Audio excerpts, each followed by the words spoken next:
Mhm.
Hello!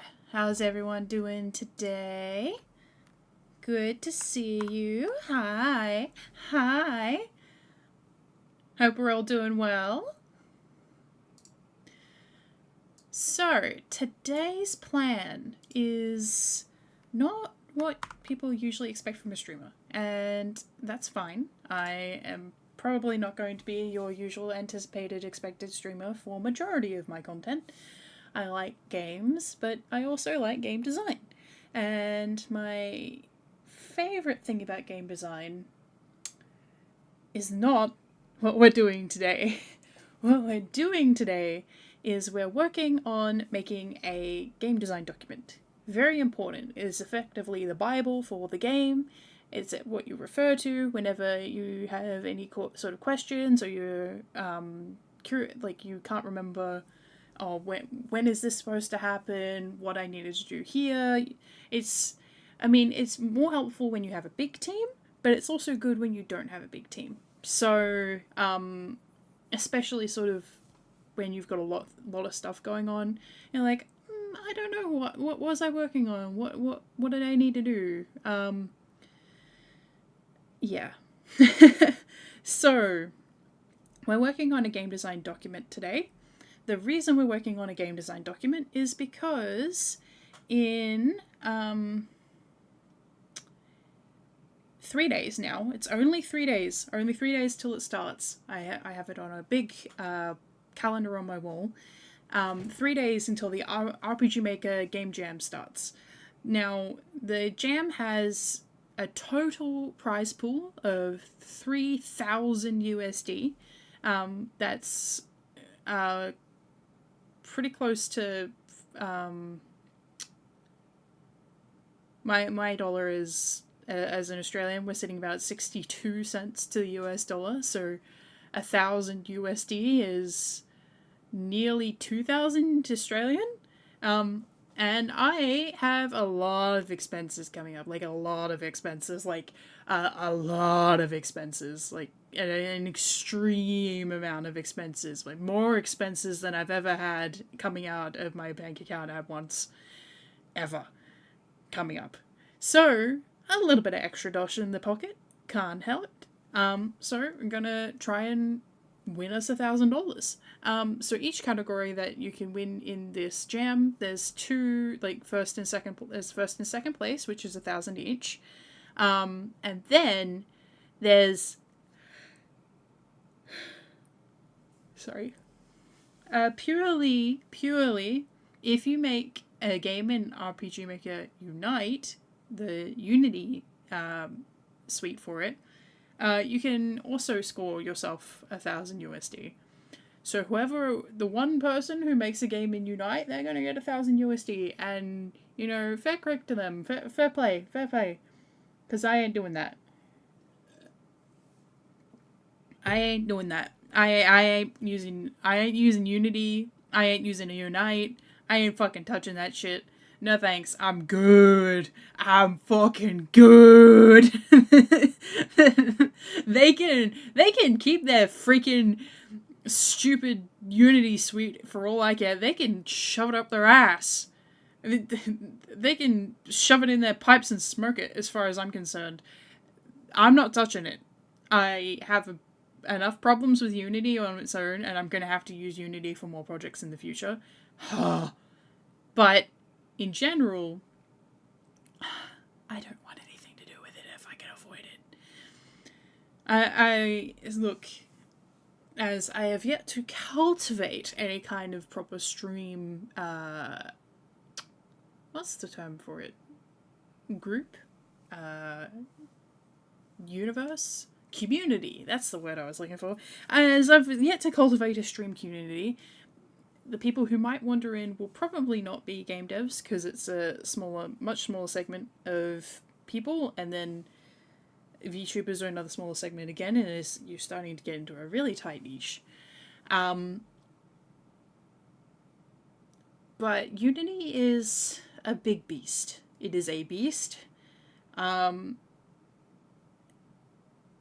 And it can come with a lot of issues.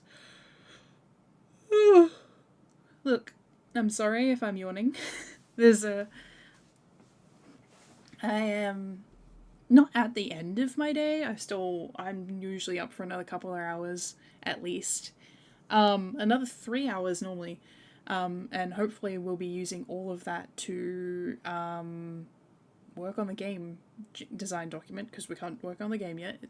Jam hasn't started. You're allowed to start your game design document, but you can't start anything in engine, which you can do plenty of work without ever touching the fucking engine, I promise you. So if you've never touched RPG Maker or Unity or any of the things I'm talking about, RPG Maker is incredibly user-friendly. You open it up, it gives you an entire set of stats, characters, everything else. You press play, and there's a game. You have a little field, you have a little marker, you have a little character, you press play, you can walk around in your field. No need to set up anything. So when you start in any other engine, no, actually, Unreal is quite similar. Like if you press play, you start in a field and you can actually walk around with the character. It gives you a default third-person character controller, which is a character controller is what you use to, it responds to WSD basically. With the character controller, you get a little world, a little set of blocks, and a jump and all that sort of the real basics in Unreal. In RPG Maker, although the maps aren't built yet, it comes with a full suite of sample maps, so you can select and load in sample maps at any point during your development, so long as you're using the default tiles. It comes with a full set of characters that are all configured and ready to use. You just switch them out or have them load into the map.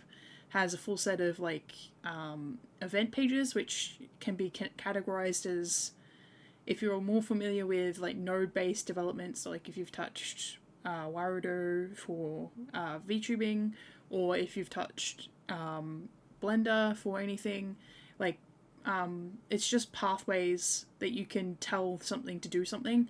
So, but you get them displayed in a page rather than an individual icon, which is all fine and dandy. I quite enjoy using RPG Maker. I am sort of in the market for a new game engine at this stage, because I would like to make more games than just RPGs, and RPG Maker, for all of its accessibility as a lower end, even as a higher end, for all of its accessibility, that comes with a host of caveats.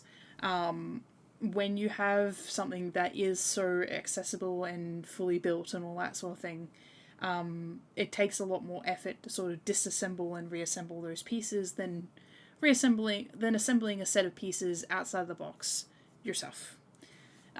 It's a whole lot more steps, and it's very easy to get confused and then break things.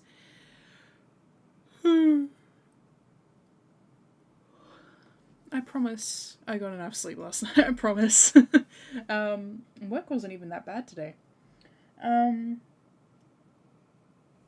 So, the main thing that we need to worry about with this game is that, in terms of its overall accessibility, and a big defining thing between working on a full-scale title and a title that you're intending to present as a game jam, is the length.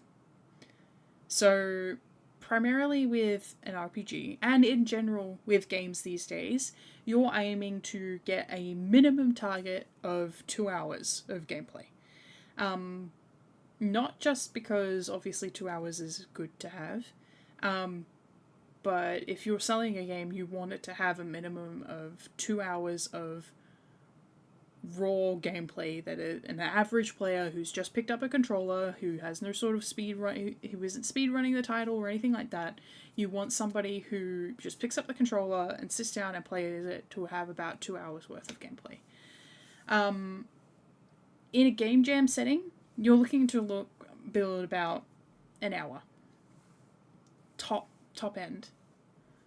Hello! Welcome to the chat. How you doing?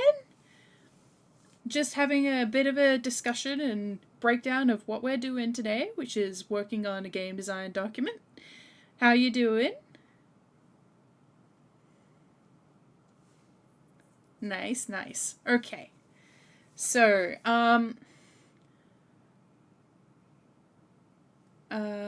yeah, I'm doing really well. I'm doing really well. Really excited to actually get back into streaming. I mean, I haven't streamed on these accounts before, but I streamed back in 2021 and I really enjoyed it. Some life things got in the way, but I'm really, really excited to get back into it and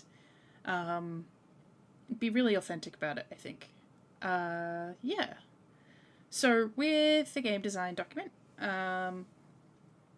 we are working on getting a basic sketch laid out to make 1 hour of really, really polished gameplay.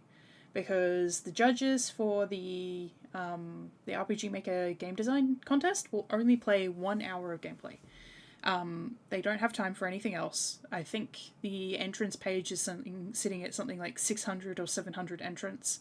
There is no way they will get 600 or 700 entries, but there's only about 5 or 6 judges. So even if they're doing judging for 300 games and they have 70 games each, that's still 70 hours worth of RPG gameplay that they need to do in about a month. It's usually expected that judging for a game jam is completed within the month following. So they're not expecting anything more than an hour, and they won't play. They've actually said we won't play anything more than an hour long, but we want it to be over 15 minutes.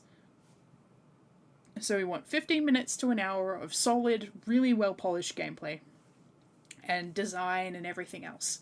Want it to showcase the absolute best aspects of RPG Maker and what the engine can accomplish. So let's get the game design document up, shall we? Here we go. Alright, so I have a couple of notes already started. I usually work from a template when I'm working from a game design document. This is basically a cut and paste that I have for every time that I'm making a new game. So we start off with a big list of what any game should, well, it's, what's the term I'm looking for? Damn, it's completely escaped me. It's meant to cover all bases, right? So if, for example, you're not always going to have, like, play mechanics, or you're not always going to have alphas and betas, because in this case we're releasing and that's pretty much it, unless the game takes off, and then I might actually make it into a full game, but we'll see how we go. So we're not always going to have every aspect that's actually listed in here, but this is a good starting point. It's a good jumping off point. So the original template was by Todd Mitchell. You can find it online, but if you actually want it, let me know. Either on my socials, which are in the descriptions for my channels, or just let me know in the chat, and I will try and get it to you. But basically, I have not been filling this out correctly. A pitch is, this is what this game is, but you're meant to say it in like 1 or 2 sentences. It's the whole concept of the pitch is, if you're stuck into an elevator with somebody, for example, the Bob Iger of Disney, and you're riding in that elevator, and your name happens to be Tetsuya Nomura, you jump into that elevator and you go, hey, man, I have an idea. I want us to make an action RPG using Japanese anime characters and Disney. And he goes, okay, sure, let's do it. And it becomes a multi-million-dollar franchise. That's what your pitch needs to be. Your pitch needs to be short, sweet, to the point, and be interesting. But in this case, I've just used this particular section to take notes about what I potentially want to do with the game. The premise that we've been given is beyond expectations. I have a couple of rough ideas, which is sort of developing. I do want to do something a little bit Kingdom Heartsy-esque, because I kind of miss that feeling of embarking on a story that's really not been done before, but I'm not sure how to approach it in a way. I'm still making up my mind. I've got some ideas, but I'm still making up my mind. So where was I at? I was at here. Alright. And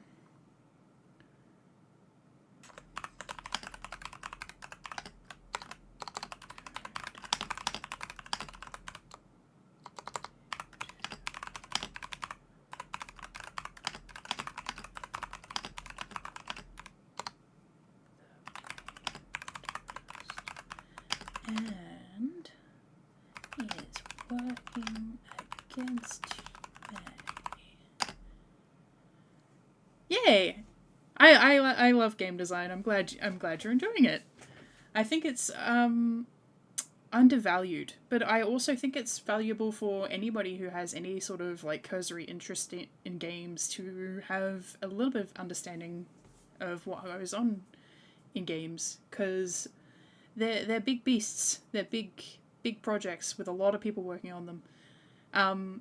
Resident Evil 6, I mean, people say this is to the game's detriment, but the grand total of people who worked on that game, it was something in the realm of 600 people, as far as from what I recall. It was something in the realm of 600 people. And that's between all the writers, artists, everything getting passed around. That generally includes localization and everything else. But yeah, it's not a small project, and it's why the manpower behind them is why games are getting so costly. But it's also CEO pay, CEOs who don't fucking deserve it. Anyway, all right. So it's working against humanity to bring the great evil into power. The reason that the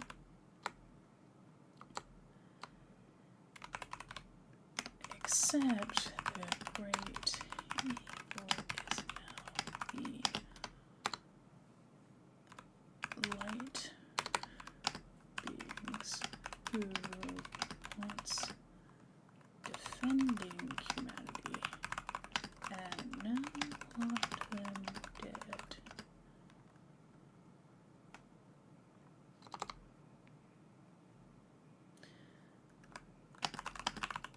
You are removing a gift from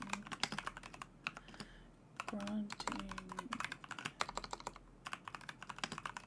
gift to non-humans will crack the fabric of reality. Yeah, crack the fabric of reality. That's the kind of shit I like to write. This is what's the word I'm looking for? Chunbinyo. Chuni. Super anime. But it's fine. It's 1 hour of gameplay. No one is going to care. I want drama. I want like passion. I want orchestral strings and rising. Like I want the judges to be crying by the end of the 1 hour of gameplay, alright? I want them to cry. If I can manage that, I will feel very satisfied in myself. Okay, alright, we'll crack the fabric of reality.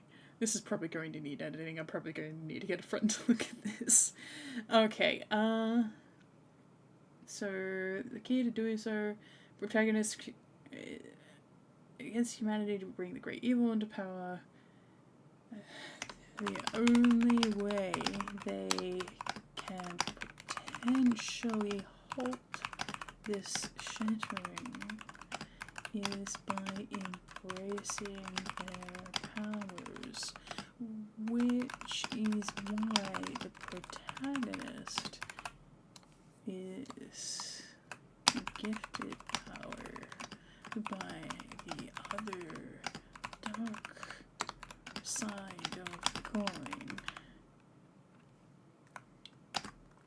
who were always trying to take out the light side. Okay, so we've got a basic concept of a plot here, which is good.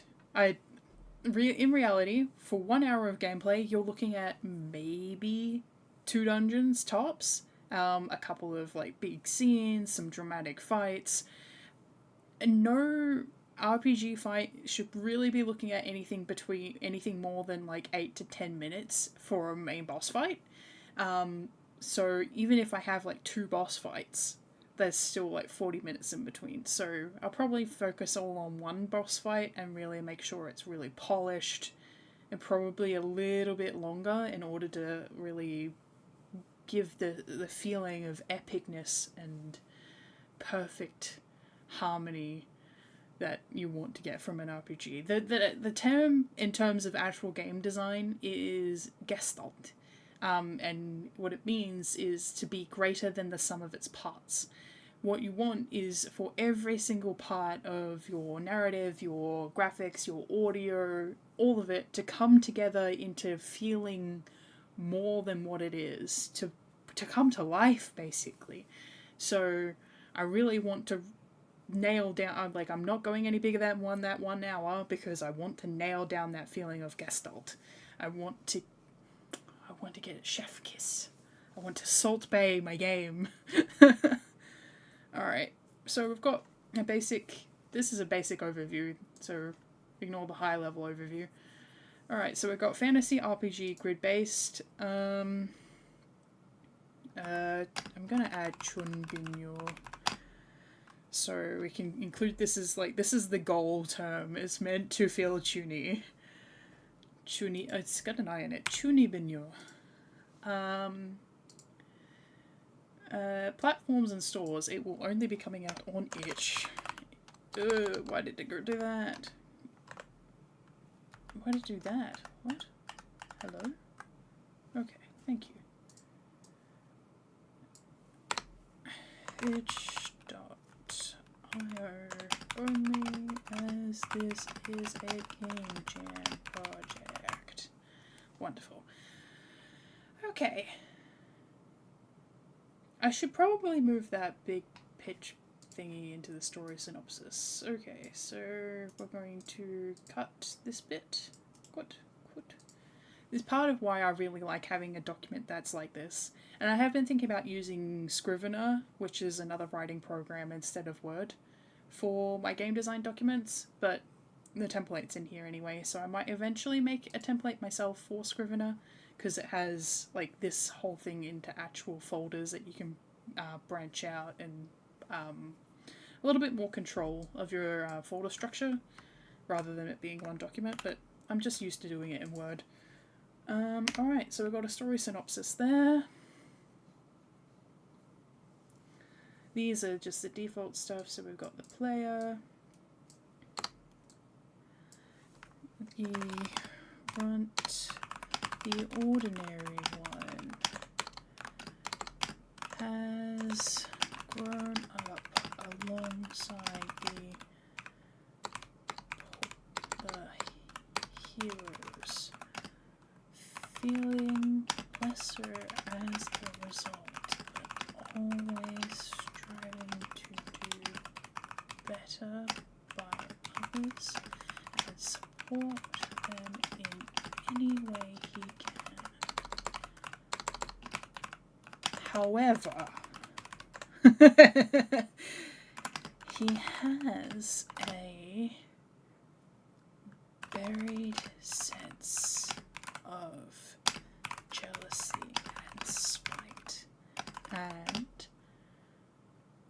has a difficult time arguing with them when they decide to run away, feeling like he wasn't enough his whole life, but then burying these sensations have created a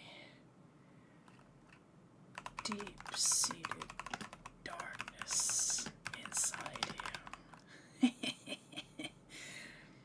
that will fuel the magic that comes to life when they pursue the homunculi.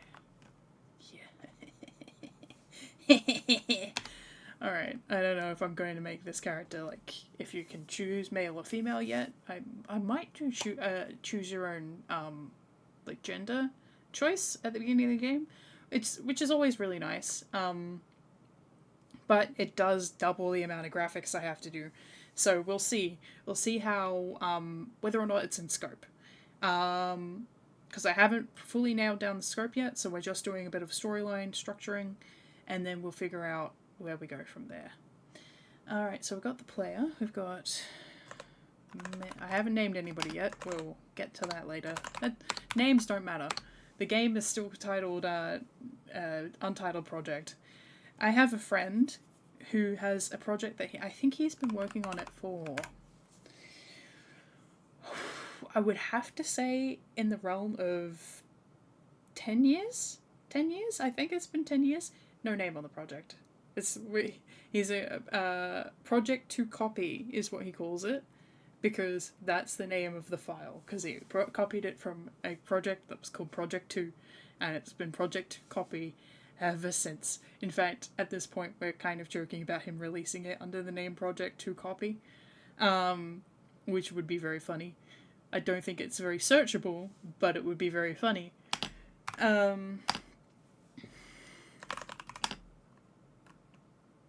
The slightly...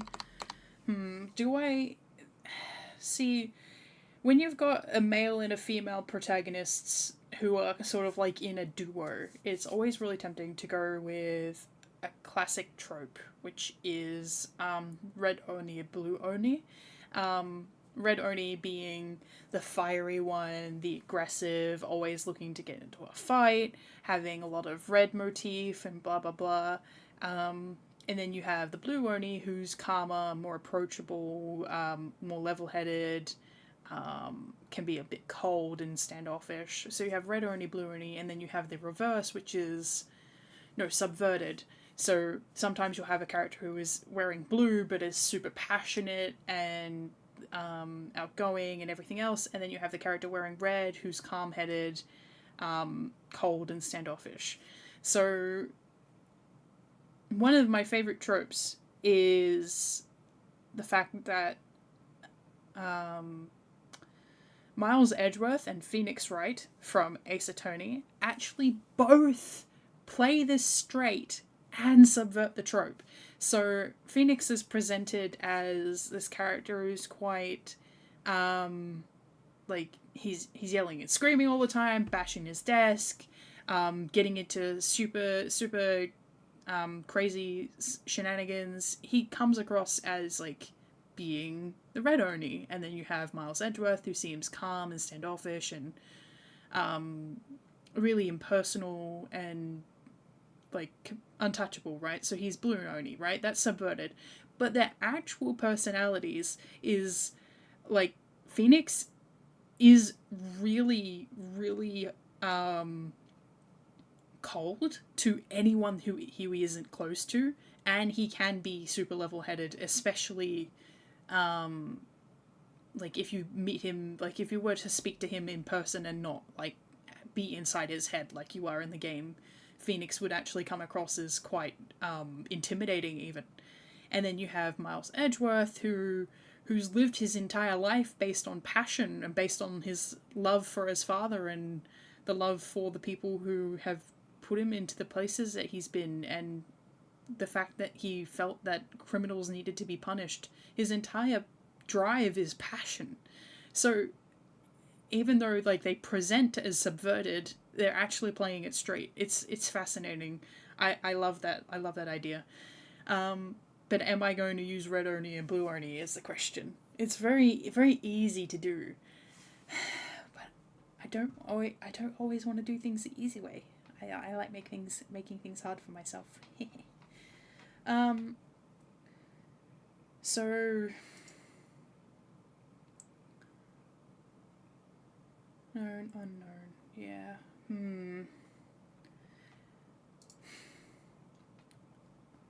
I don't entirely want to follow the hero's journey. It's very easy to just fall into the hero's journey by accident without really thinking about it. Because it is just the classic, this is how an RPG or a classic fantasy story goes, is you have a character who starts out fairly normal, looking normal, and then something happens, their hometown burns down, or some visitor comes and, or they get granted powers, or they get granted powers and go, no, I'm not going, I don't want to give up my life, and then someone comes and blows up their hometown. Like, the hero's journey has more in-depth pieces than the guide that I have in this document, but it's very easy to fall into just because it is very well structured, and there's a reason it's been around for so long as a fantasy staple, is because the hero's journey is exciting to watch. You're watching somebody who had no knowledge of this world, who was sheltered and unable to go on an adventure for whatever reason, like blossom into the hero, or in some cases the villain, as the story goes on, and they meet new people and they experience a small subset of life in its entirety throughout completing the wheel of the hero's journey. And it makes for incredibly satisfying watching. But the problem with the hero's journey is that you really are meant to iterate on it, but most recently, RPGs have been very deliberately playing into the hero's journey. And what I mean by playing into it is Metaphor, the game that won RPG of the Year last year, literally calls it out during one of the dialogues. One of the early dialogues, when you're speaking to the advisor character, goes, "Oh, you've had the call to adventure and the supernatural awakening already," and it's like, oh. So I had a couple of friends who were like, "Oh, I don't really like the twist in Metaphor," and I won't spoil it. But I was like, well, no, the twist makes sense because it's following the hero's journey, and they were very clear about what they were intending to do. The game, you could get frustrated with a twist if something is like, oh, it's going to be the biggest twist in the world and everything else, right? But I feel like if something has set out and they've told you up front, we're following the hero's journey, we're trying to make the perfect RPG experience, or, for lack of a better term, we're trying to create a fantasy RPG experience with our Persona mechanics. That's what we're setting out to do. That is our goal. It's following the hero's journey. We're not going to deviate from it. And it doesn't. It does not. And it's a fine story. It's enjoyable. It's the hero's journey. And I think that's part of why it won RPG of the Year. There's nothing wrong with it. It's a perfectly fine methodology. But the fact that it's been played straight so frequently recently means it's kind of one in people's mind, like it's in the forefront of people's minds, so they're going to recognize it as soon as it's presented as a story. And two, I think playing things straight is very safe. It's very safe. And it's very vanilla, I think. Have a drink of water. Alright.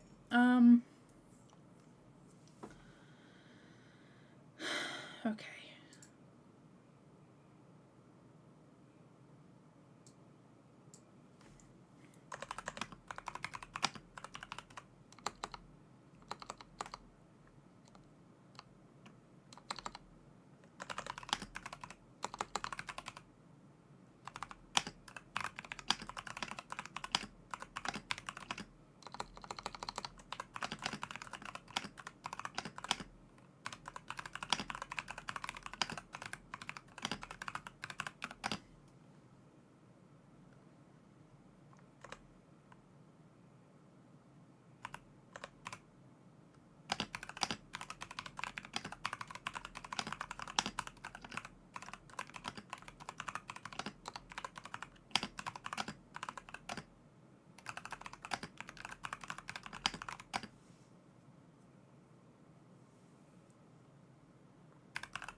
carefully chosen. She was the one who came up and flew and didn't initially think her counterpart would be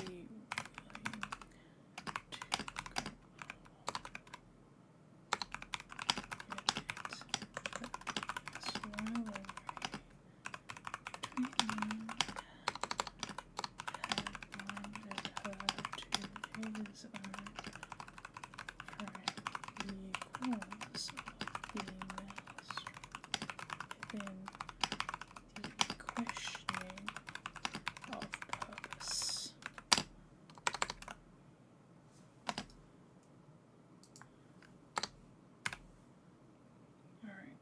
So we've got our main protagonist party done.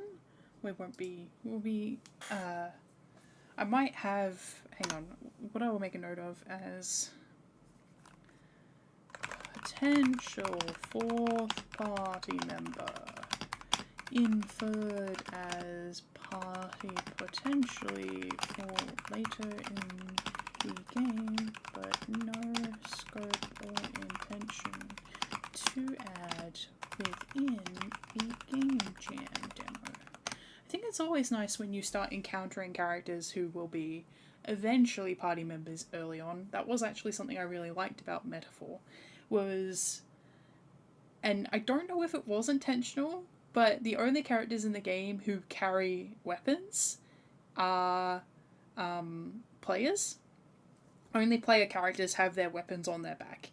So there's a character who shows up sort of like midway, not even midway, like a quarter way through the game, and you meet him and he's on the enemy side, but he's the only character who has a weapon on his back that you've seen since. And I was like, oh, I know where you're going. You're going in my party. But, and it doesn't, like, you, even if you work that out, like, as soon as he shows up on screen for the first time, he doesn't join your party for, like, another 30 hours. It takes a long out, it's, like, full freaking 2 levels worth, I think, before he actually joins your party. It's, I want to play Metaphor. I have a Regicide game going. I think I will eventually pick it back up again, but not yet. I have a lot of work to do.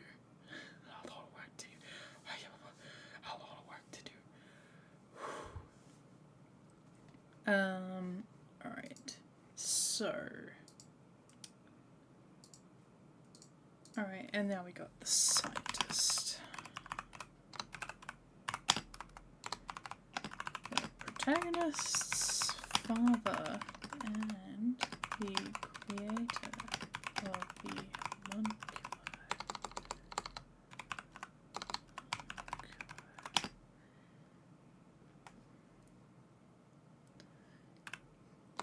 His motivations are a mystery, but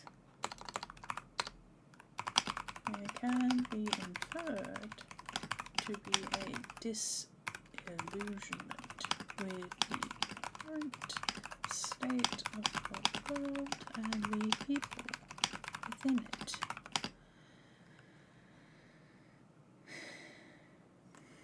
He was conscripted into making these tools of salvation, and as a result had little time for his son. Something his son resents, although he doesn't. Scientist feels people are beyond help, and that they should be scrubbed from the earth in either the figurative sense or the literal. So I think mass genocide is kind of a hot topic these days, so we're gonna not quite go there. But what we are going to go with is maybe like everyone gets turned into mush, maybe. Like a spiritual, not quite human, or they get turned into another sort of sentient species that has no history and they've got no recollection of what the world was like beforehand, or something like that. Some sort of horrific transformation that strips away all sense of self and is alike but and akin to death, but not quite death. So I think that'll work quite nicely as and avoid the idea of I don't want to turn you into monsters though, because that's metaphor. Yeah, I'm going to maybe and it turns them all into aliens. Yeah. It turns them all into aliens, and they don't know why they're aliens. They're still completely capable of their own thoughts, but they've got no memories left, and all of their history gets wiped. Something like that. All right. So, this is the outline stage. So this is the outline of the story. Am I prepared to do the outline right now? Oh, maybe. The story starts with either a ceremony or a vision as experienced by the protagonists of things to come, or a manifestation of their inner insecurities. Remember, I said I wanted this to be in the KH.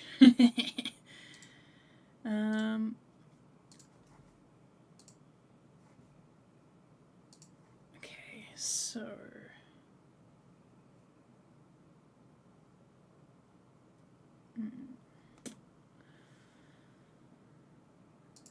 inner insecurities.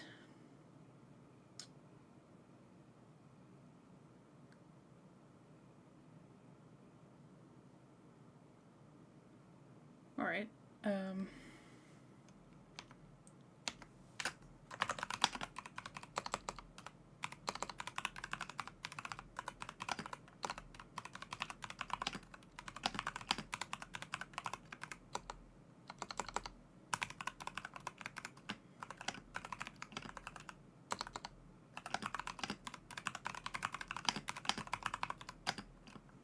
Plays out during the demo section.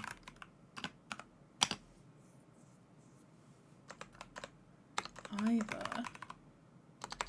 it would be nice to put in a choice. Like, they can either choose to be at this point or participate in the ceremony. Leaving means they hear the aftermath, but staying means they encounter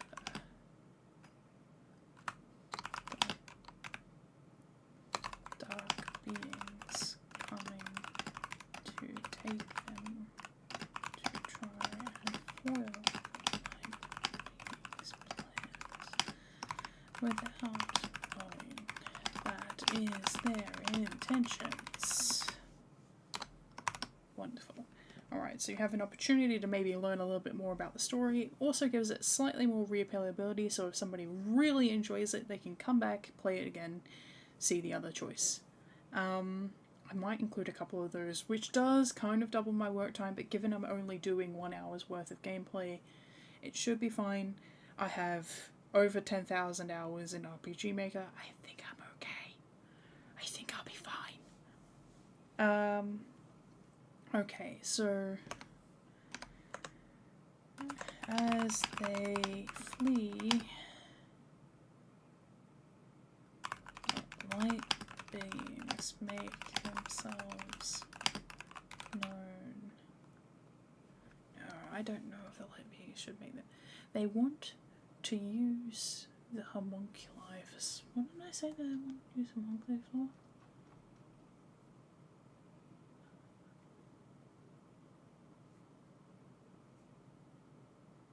Oh, cracking the fabric of reality. Okay. But I also... Attempting to gauge whether the homunculi have developed souls, as if they have the production process of making homunculi can be used for soul harvesting, a valuable, powerful power source.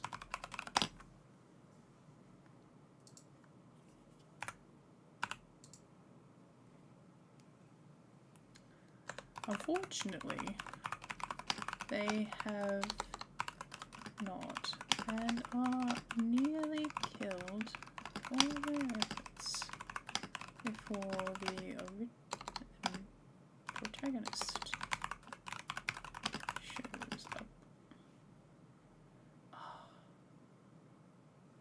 So as a protagonist, you have to make the choice to go to the ceremony or go with them when they flee. So if you go to the ceremony, you see the destruction firsthand. If you go with them, then the fights are worse. Or different. The fights are different.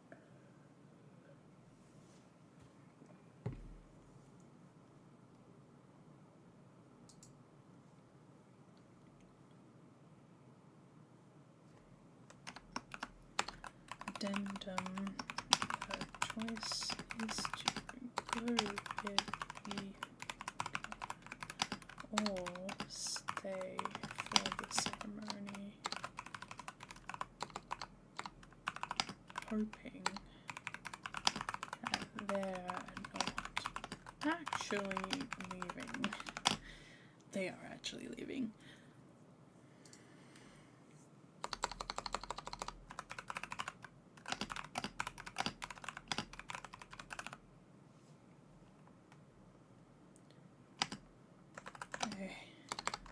Reality splits open.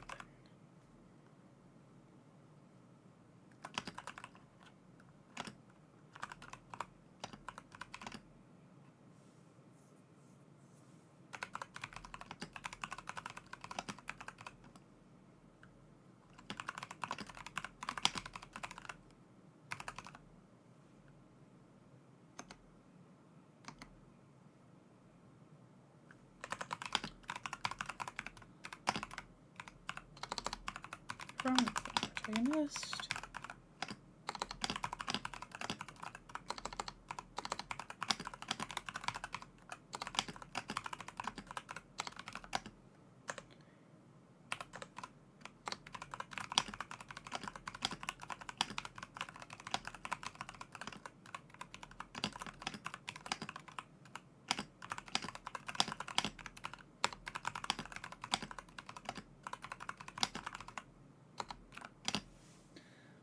So now they have no allies, they're by themselves, they've got no understanding of what's currently going on.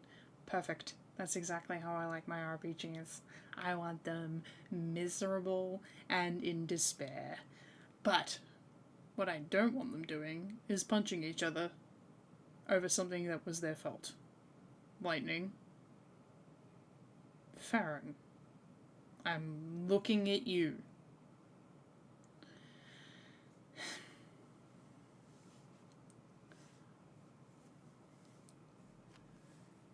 If there's time, this will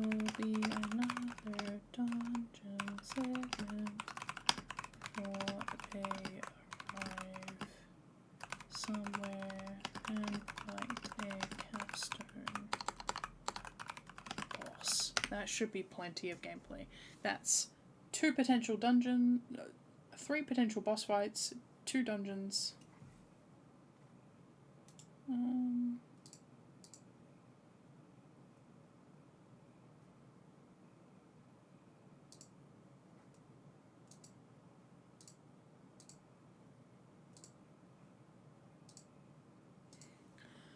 I'm not putting up with that bullshit today. Thank you.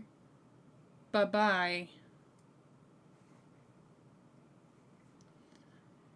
Alright, cool. So we've got our outline done, we've got a basic list of characters, we've got a story synopsis, we're doing pretty well for ourselves. We have 3 days. So, maybe we're not doing pretty well with ourselves. 3 days and other people have unlimited team sizes. But here's something they don't know. You have to pay everyone in your team if you win prize money. I'm working by myself because I want that $1,000 all to myself. Am I gonna get it? No. But it would be nice to have $1,000 all to myself. I really want a couch. Guys, I really, really, really, really, really want a couch. Can I show you which couch I want? I'll show you my couch. Hang on. Hang on.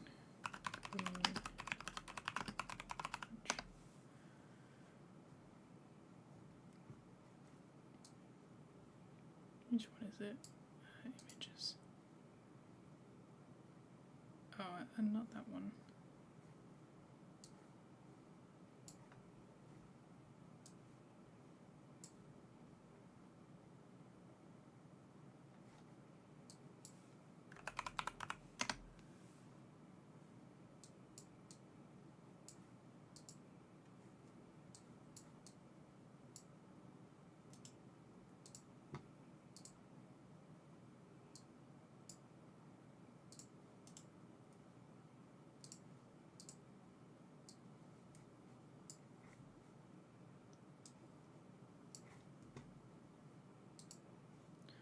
I want this one. I want I want this seat.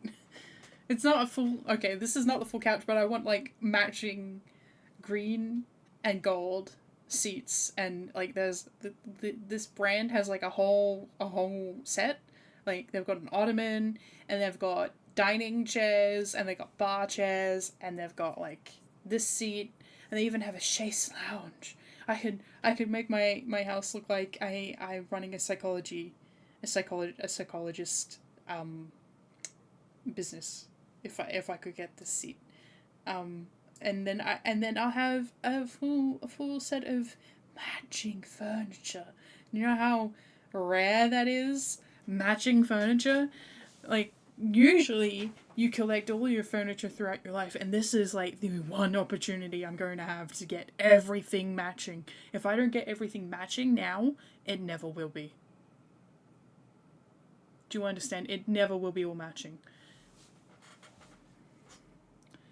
The only way you can get everything all matching is if you do it at the start, right? If you don't do it at the start, when is it going to happen? Never. You're just going to have like a patchwork. You're going to grab a chair. You're going to grab a side table. You're like, oh, so this side table is $20. I think it'll match with my other stuff. It doesn't. It doesn't match. It looks like it matches, but you know it doesn't in your heart. It looks like it does, but it's got different textures. It's got slightly different colours. The colours aren't quite matched. You only have one. You only have one opportunity, one chance, one opportunity to get spaghetti on your sweater and palms. And palm green chairs, okay? Because you've got one chance. And if you don't do it at the start, you'll never have it again. Unless your house burns down, I guess. But like that's not good. You don't want that. Nobody wants that. Nobody wants that. I would be very upset. In fact, what about my prize collection of PlayStations? And my prized collection of Final Fantasy VIII Guardian Force figurines. I would be very sad if my house burned down. And what about my green velvet chairs? The green velvet chairs that I've put everything in order to make sure that I'm going to get them. I want my green velvet chairs. Anyway, we're going to win that $1,000 from the RM Game Jam, and we're going to buy green velvet chairs, okay? That's what we're going to do, chat. We're going to buy green velvet chairs with $1,000 of USD money. We're going to get the RPG money, and we're going to turn it into somewhere where I can plant my ass, okay? And I'll plant my ass, and I'll play RPGs on my PlayStation and my TV, and eat chicken. I guess. I eat chicken. Yeah. Alright, we close that. We go back to trying to make myself $1,000 so I can plant my ass on green velvet chair. Replanting my ass on my chair. Alright, so audio, art influences, yeah, Kingdom Hearts. Art overview. Main memory portraits. Oh, look, I put some notes in here. Gameplay experience. Playing the game. What will they do when they turn on the game? They will be wowed. They will be like, oh, damn, this is cool. That's what I want them to be like. Damn, this is super professional. I didn't expect an RPG Maker game to look like this. That's the kind of thing I want these judges to be saying. All right, I want them being like, damn. I want other streamers to be opening up this game and going, damn, RPG Maker can look like this? And like, yes, it can, with great effort and a lot of responsibility and so much time.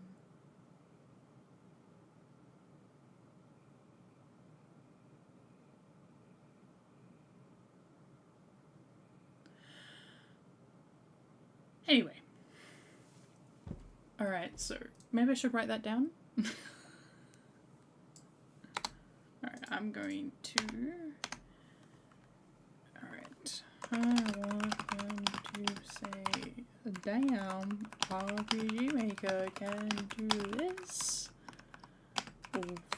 From the moment they open the game to the moment the end fight concludes. This will exhaust me greatly,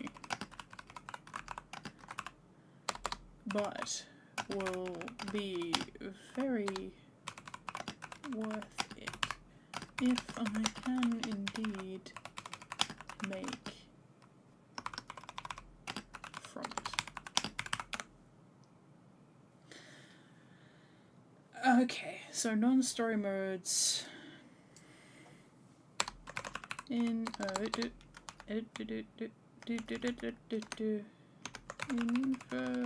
but nothing present, as it is an hour-long demo.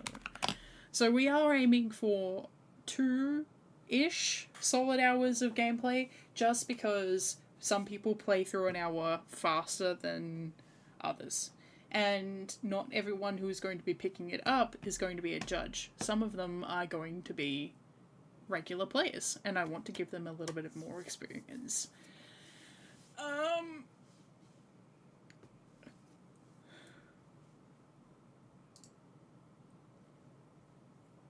Yep, okay, blah blah blah, this is exactly as I intended. Yep.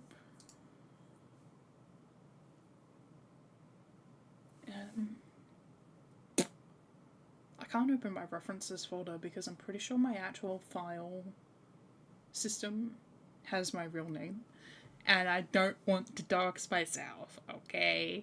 I don't want to. Doxing myself sounds bad. Is anyone going to come to Australia and stalk me? No. Not yet. But they will. Someday. I'm manifesting it. Somebody's gonna come and stalk me eventually, and then I'll be like, damn, why did I ask for this? I'll be like, damn, why are you here? Why are you bothering? Leave me alone. And they'll be like, well, you asked me to sock you in that one video.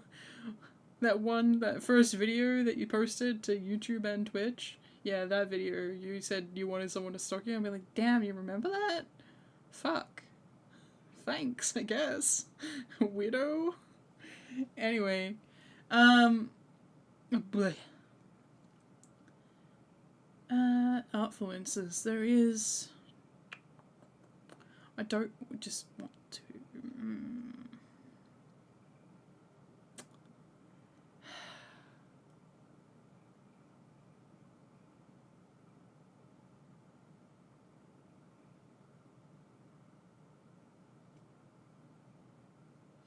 I can think about that more later, because I'm not sure exactly what I want to do colour-wise. I wouldn't mind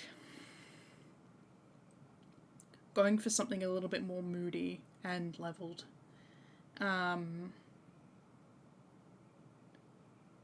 Mostly because the Nakura tile sets that I'm planning to use are quite painterly, and it would be nice to have the portraits sort of match up. Yeah, you know what, I should probably take Kingdom Hearts off, because Kingdom Hearts has... The actual art style of Kingdom Hearts is cel-shaded, and I'm probably not going to be able to cel-shade these. I'm probably going to have to paint. Painterly to match tile sets.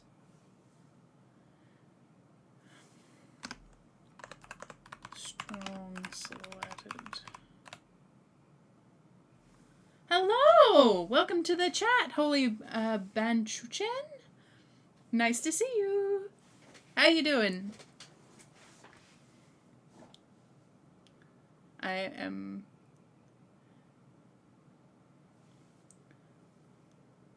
How you doing? Are you having a good night? Day? I'm not sure what time it is.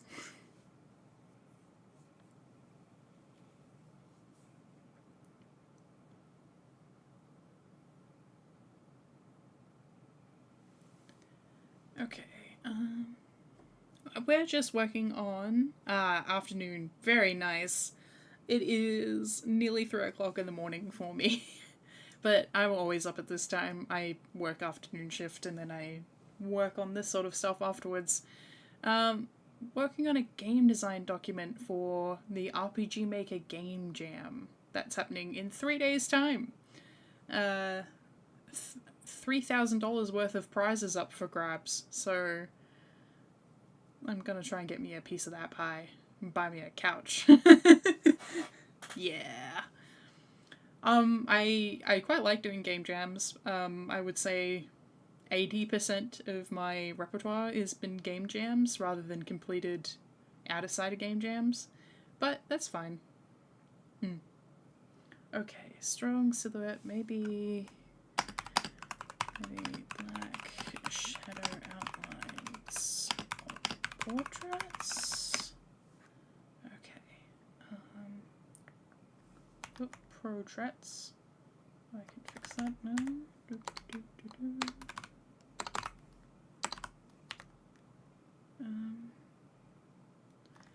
Experiment. Not my first game jam, no. Not for me. No. I am a veteran? I think veteran. I think even experience probably doesn't really capture. I'm a vet. I've been in the mines, I've been in the trenches. So my most recent one, I did Spooktober last year. And then we didn't finish Nano, but we did Nano, and then the year before that we didn't finish Spook, but then I finished Nano. So I've had two game jam releases in the last 2 years, which is good. I'm happy with what I've released. It's been busy. I've been working on other games as well. But Yeah. Yeah. Okay, so experiment with how it looks. How about you? You done game jams before?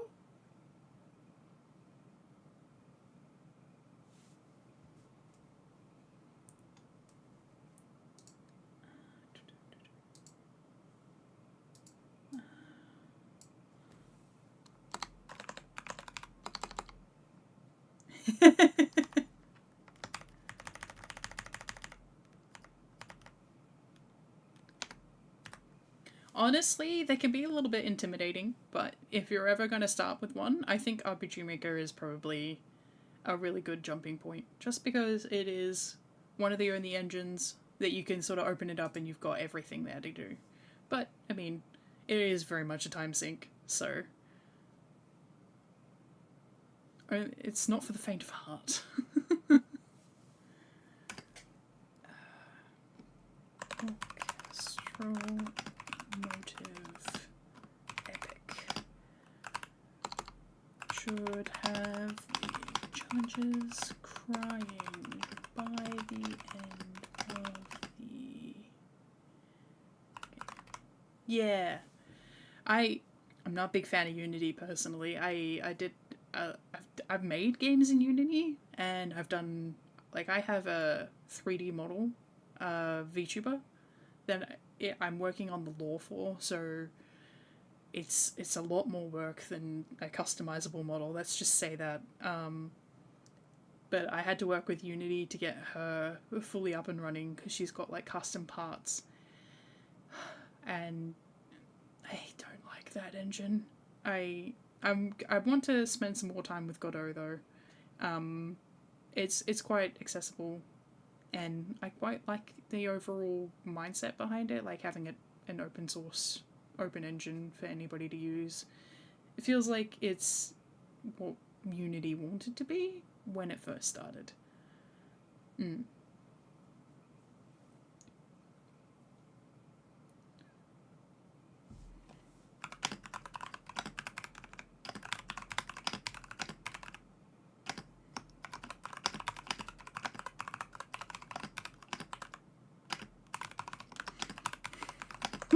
This is evil.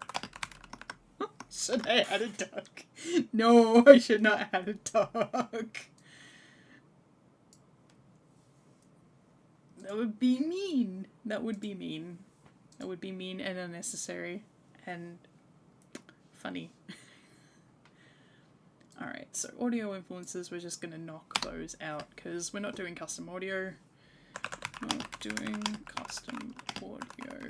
Use assets. I have dabbled in composition, but I don't. With the fact that I have to build the game from scratch by myself, I do not have time to make the audio myself as well. Turn-based grid battle requiring active movement and tactics. To achieve victory, obstacles spawn in the battlefield requiring either destruction or evasion to reach the enemy party. Yeah, okay, so my pitch is, it is, the companion of two perfectly crafted heroes who happen to be homunculi awakens to his powers as they attempt to escape the fate that has been assigned to them. Yeah.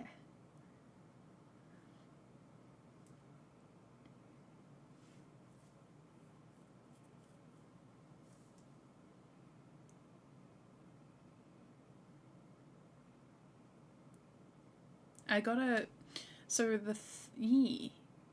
thank you. I've got to really play into... So the thematic motivation for the game is beyond expectations. So I've got to really play into the fact that nobody expects anything from the protagonist. They're like, this is just an ordinary, basic-ass kid who can't do anything. He kind of sucks. He's kind of lanky. He probably cries a lot. Something like that. And then suddenly he's got cool powers and his friends are like, damn, you're holding out on us, huh? Yeah. Even just because it's only a 2 hour, I have like a maximum limit of 2 hours. I've got to really, I either have to ham it up or hope that the judges will understand that I only have 2 hours. And I think the former is where I'm gonna have to go with that. I think ham is the deli meat of the day. Alright, so they're not brand new. I would say Final Fantasy Tactics. But I think the game that I actually need to look at is Front Mission 3. I think Front Mission was also a tactics RPG, but I need to actually have a look at it because I've never played it. But I think there are RPG ones that are closer to what I want from this that I haven't played. So I need to have a look and get some inspo from that. Maybe I could play it on stream. I wonder if I could get a copy of it.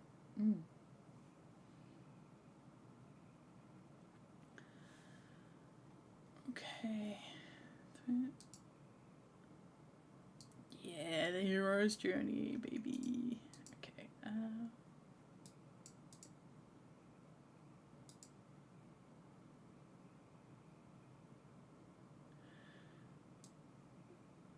This guy's got some good ideas. The water level. Sometimes substituted for the sewer level.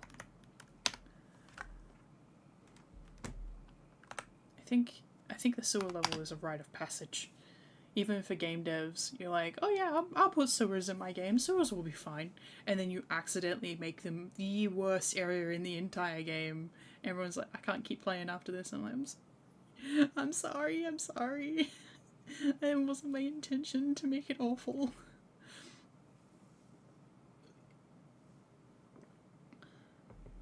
Okay,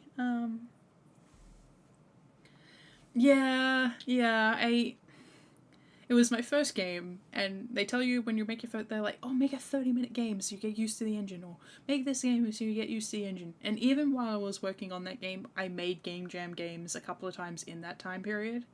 The game itself took about 2.5 years to finish, and it was 10 hours long, and it was very silly, and the sewer level was like 45 minutes. So out of the 10 hours of like where there are like 10 different other levels as well, and a full world map, and like a bunch of boss battles and everything else, and like level cap of 35, 45-minute sewer level, I think I sent them there twice. And I had to make a map for it, and then my map that I made was so bad, I had to make the excuse in the game that a child had drawn it. And it didn't help. The map wasn't a mini-map, it was just a static-looking piece of shit. It was really bad. I don't think I re-released that game a couple of years ago, and I don't think... I kind of fixed them. They're a little bit more tolerable now. They're still bad. It's still not good. I made them tolerable, but they weren't good. You know what, the secret is don't put sewers or water levels in your game. I think that's the secret to like actually not bottleneck and get players mad, is just don't put them in there. Alright, so main city, including the square,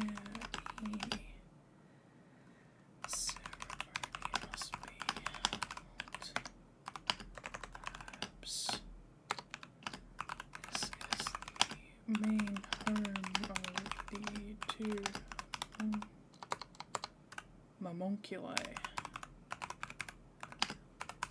who know little else as they have been shielded to protect them.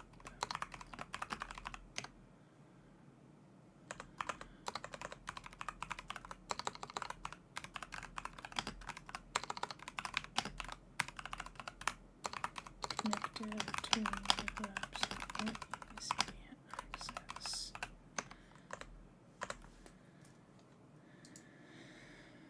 The town itself is barricaded, almost impossible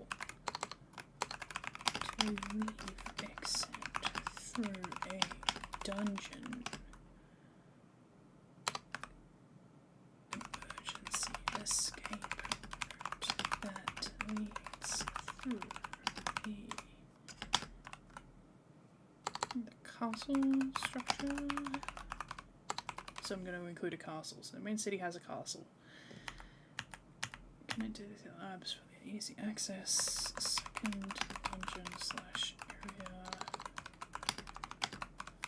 from being teleported through reality rift. Dungeon, castle, dead, trippy, and generally unpleasant. Not the sewers, though. It's not the sewers. It's the dungeon, but it's not the sewers. Okay,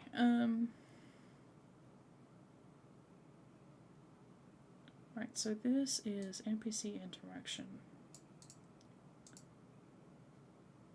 Alright.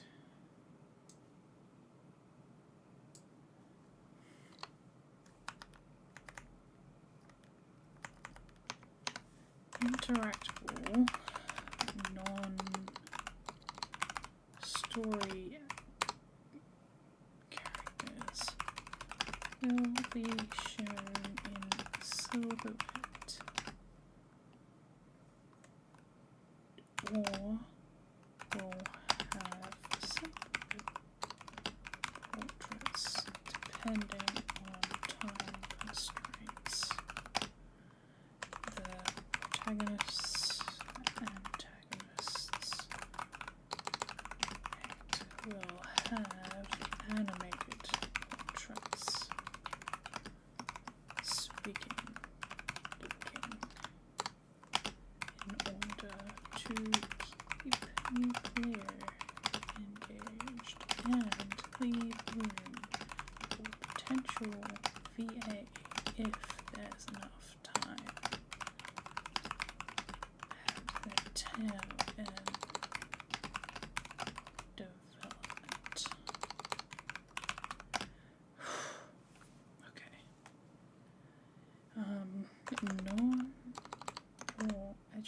Non-cutscenes will have dialogue boxes that float above or next to a speaking character in order to create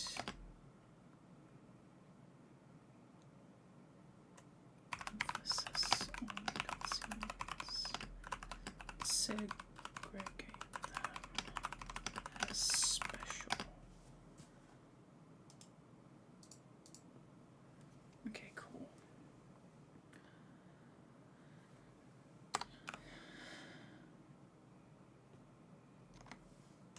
The same dialogue style will be used for interactables, such as doors, chests, items, and examinable items.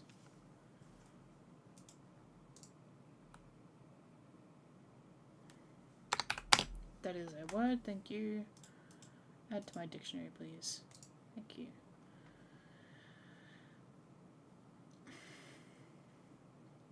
Objectives.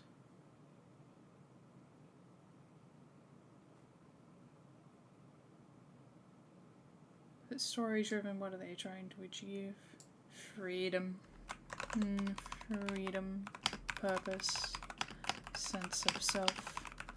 A sense of belonging. the salvation of the world,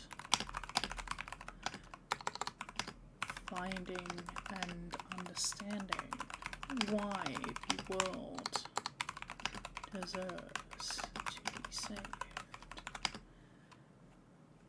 providing the people with the hope and the camaraderie to save the world. That is the objective. Also, being able to beat the bosses is nice. Alright, basic movement, navigating the overworld map. Okay. Yep, so I do need that. Basic movement, yes.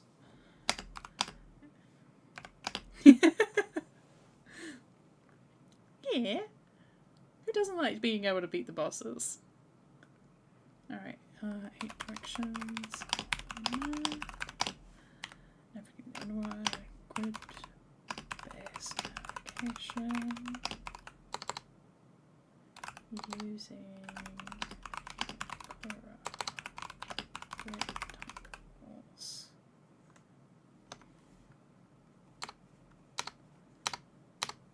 Interacting with objects, yep.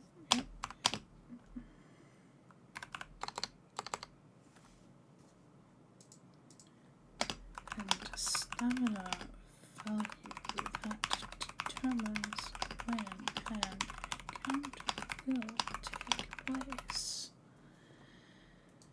NPC chatting, combat, basic combat, grid moves. No networked features. That would be funny if an RPG had networked features. I mean, Persona kinda does, but no. No store integrations. No, not really. Okay. Milestones. Alright, well, this is this basic prototype. But actually this is not. Okay, give me a second. I have another template, and I think that's got more detail in it, so just give me a sec. Here we are. And now I can go through my folders without risk of doxing myself. Alright. I can't see my folder list because my phone's in the way.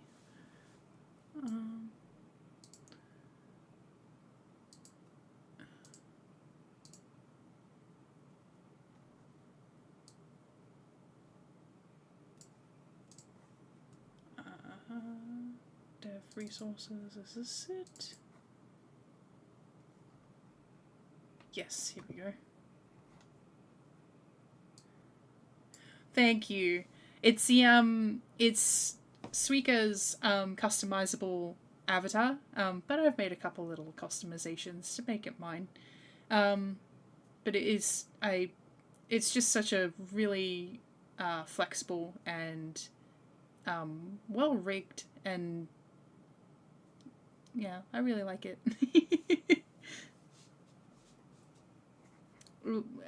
Me and a couple of friends of mine, we all bought it at the same time, and that very night we all went and streamed Lethal Company together because it's just like, we're gonna stream, we're gonna do it, we're gonna do it. Alright, I found... Alright, I'm just gonna copy...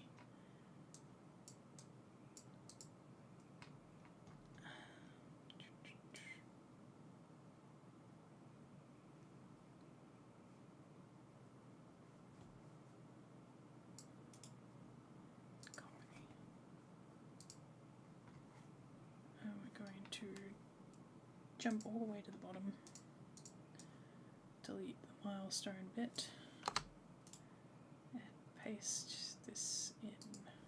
Right. Okay. Alright, so we've got a new set of stuff to go through, a little bit longer than what was already here. So, title page is done. I don't have an actual game name yet, so don't worry about it. Tagline, Cool game. Team me. Date of last update today. It's all good.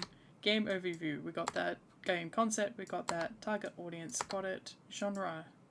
Let's pop that in there. So we'll jump back up. Target audience. JRPG fans. Okay, can we get another... Alright, can we get another tag, please? B? Yep, okay, we go. Genre.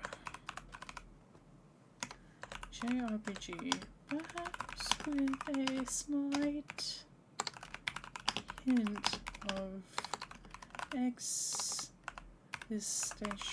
horror. But what JRPG is complete without it? Hee.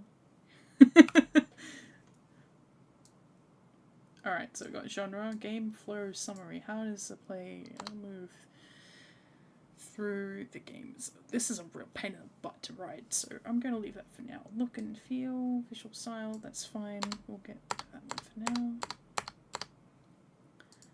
Put the game flow summary up there, but this really goes into... Is game progression here? No, there is no game progression thing. No, it's here. Okay, game progress there. So we'll put game flow summary into technical. Oh. Damn it.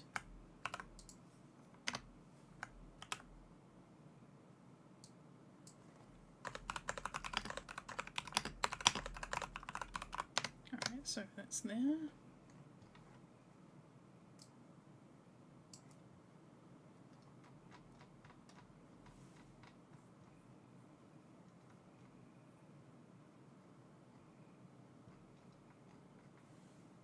So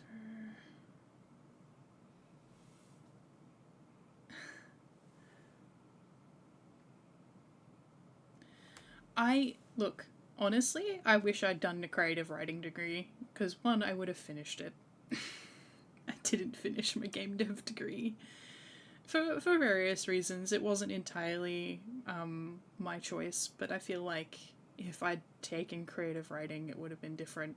But that's, you know what, maybe it wouldn't have been. Maybe it wouldn't have been different, but I kind of wish I'd taken creative writing, because at least from what I get from all my friends, they're like, why don't you just do writing? Why don't you just throw your whole ass into writing? And it's like, well, I like making games, but in reality, game writing is just the thing I'm better at, and it's just how it is.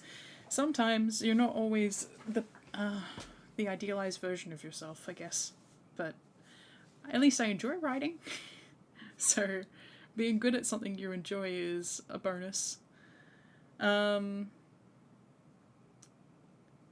Okay, so objectives of the game. We've got gameplay overview, gameplay influences, which is the gameplay overview. Objectives and scoring, so play flow, game progression. Yep, so we'll play flow in. Alright, hang on, we'll jump up to here. Play flow, and put play flow in. No worries.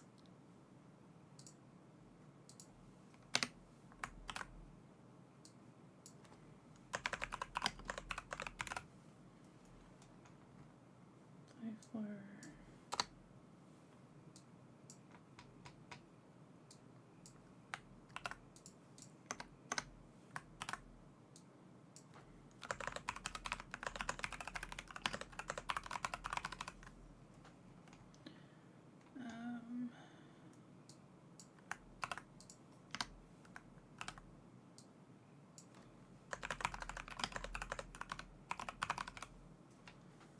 Mechanics.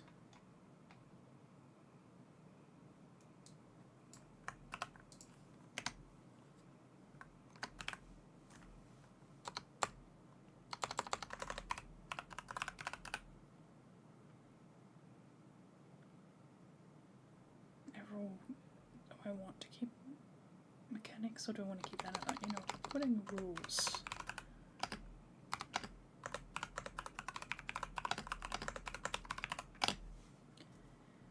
And world.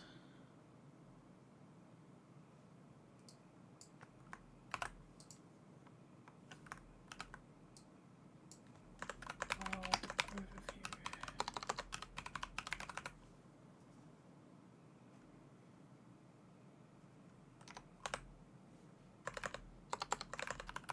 Physics.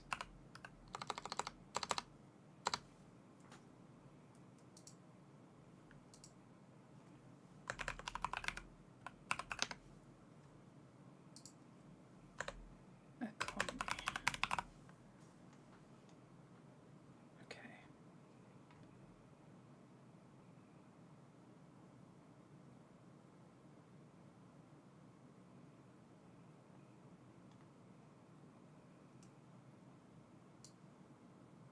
So I think most of that we've covered.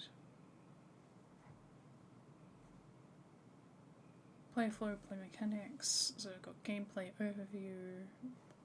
I should probably. Oh, that's not that.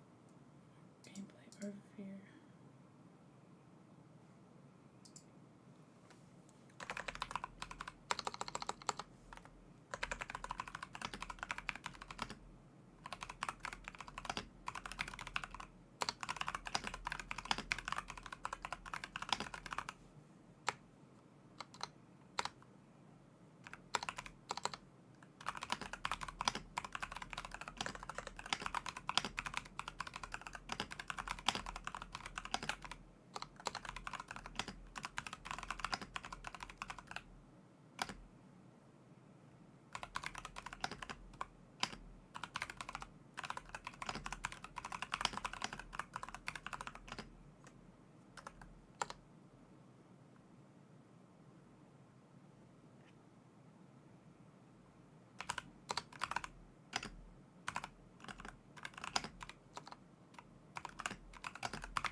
Possibility.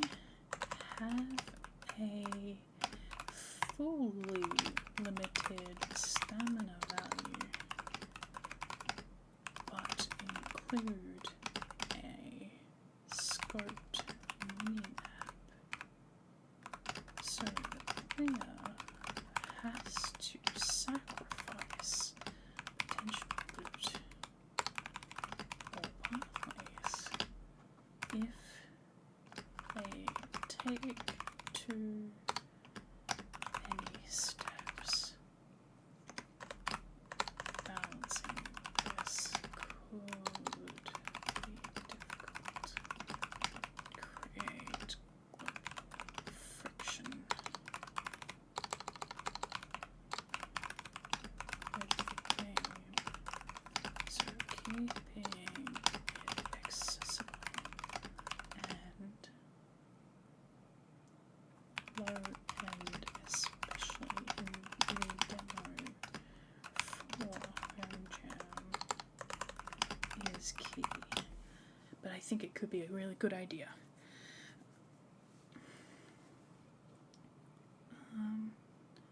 Okay.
Okay.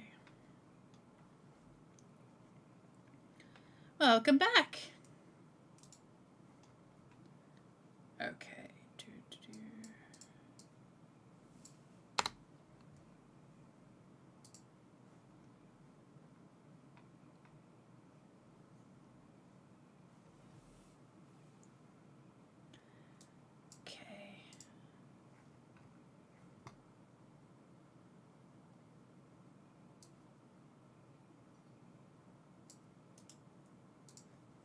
See, this one's a lot more detailed, so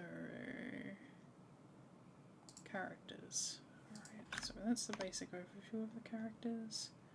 There we go. Put this one in here.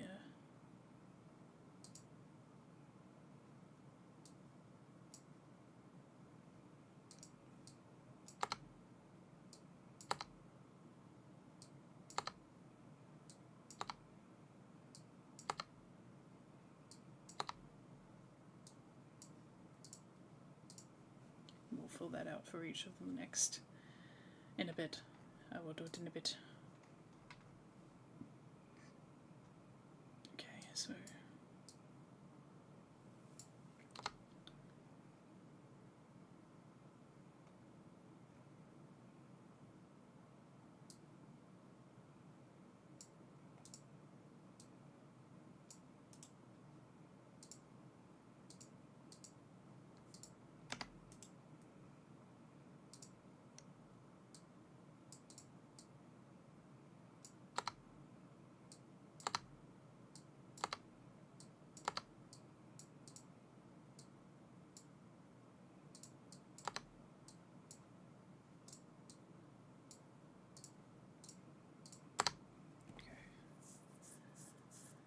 lots to fill out in there.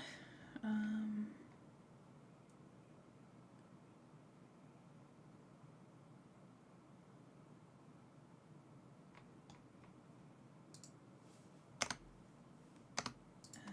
controls.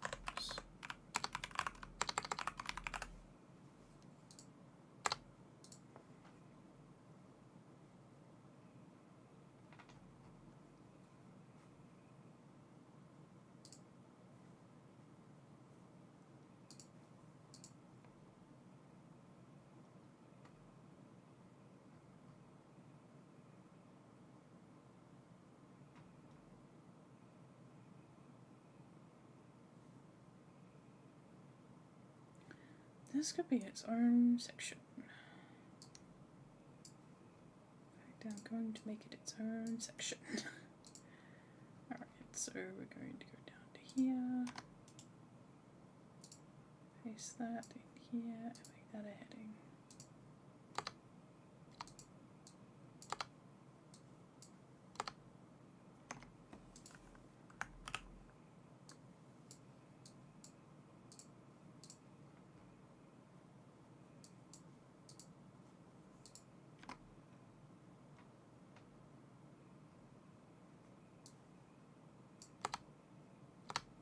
Okay, so now we've got our levels, our areas,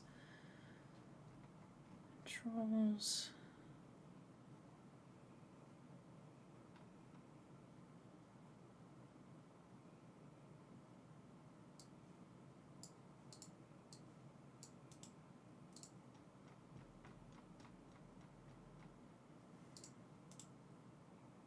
That in there.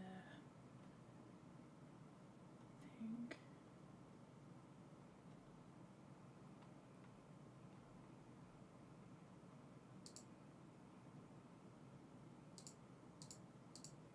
There was something about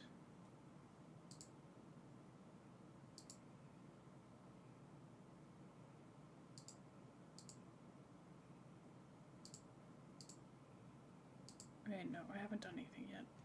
Alright. Audio.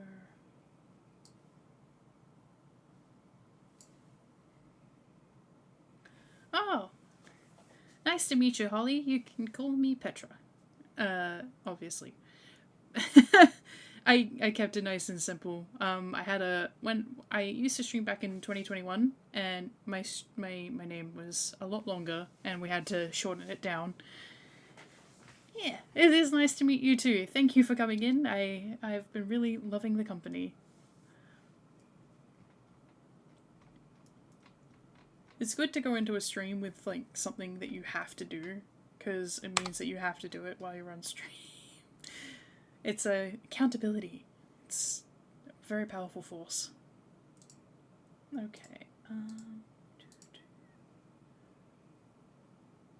Yeah, back in 2021, I had another model. I streamed on Twitch on a different account. I decided to remake because it's been so long.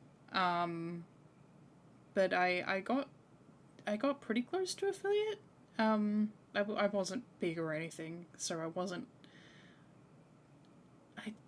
I mean, I let down a few people, but I didn't let down, thousands of people, which is helpful, I guess. But something happened.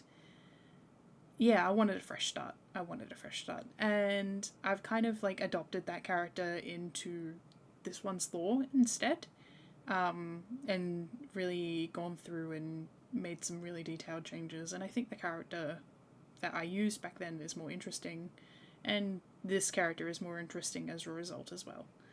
But yeah, we had a big family thing happened, and I stopped streaming. Also, I played Final Fantasy IV, and it made me miserable. And, and I was like, Final Fantasy IV can't be bad. Everybody says it's really good. And then I played it, and I hated it. And now I despise that game. It's my mortal enemy. So, if it ever comes down to it, the reason I stopped streaming was Final Fantasy IV. It caused me to stop streaming. And I've been very consistent and having a great time. And Final Fantasy IV, gone. Oh.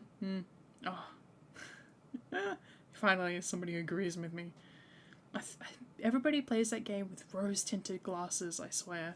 Most people who have played it before have, like, no memory of how stupid the story is.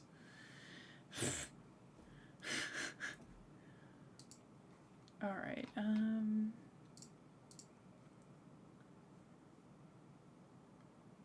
Oh. Most people will tell you, right? Don't play 8. I love 8. 8 is my favorite. I am insanely biased to 8. I love it's a silly little game.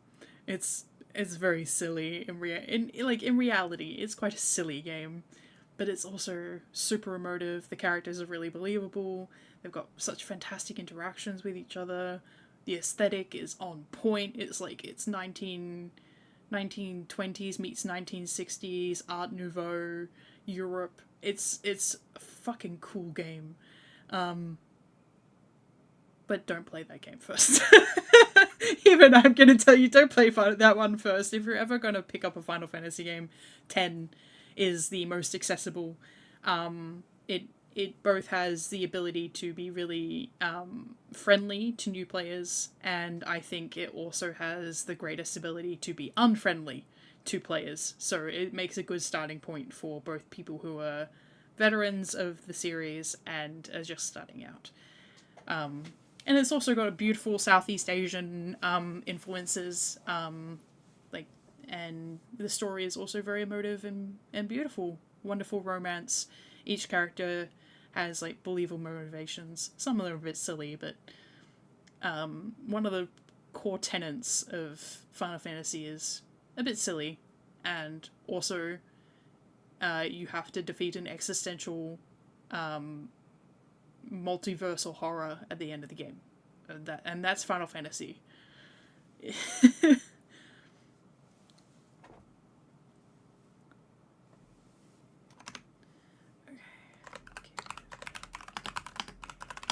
As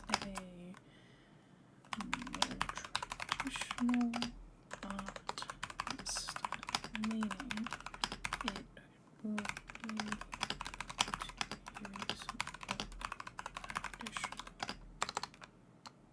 UI sound effects.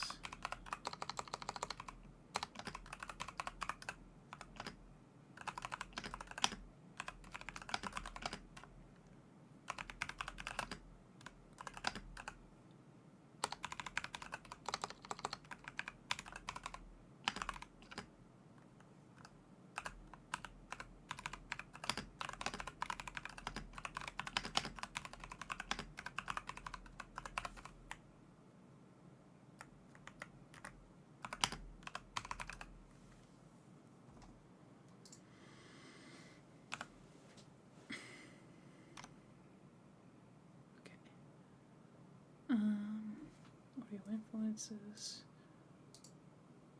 Overview.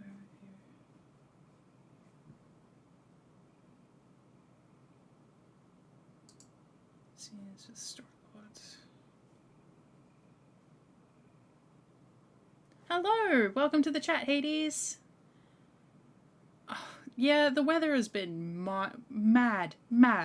Like, last night, like, today it's cold, right? I went into the bathroom and I was like, damn, it's cold.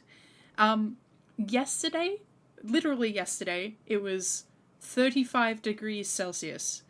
So hot as balls. And then I go into the bathroom this afternoon and it's cold. Hello! Aww.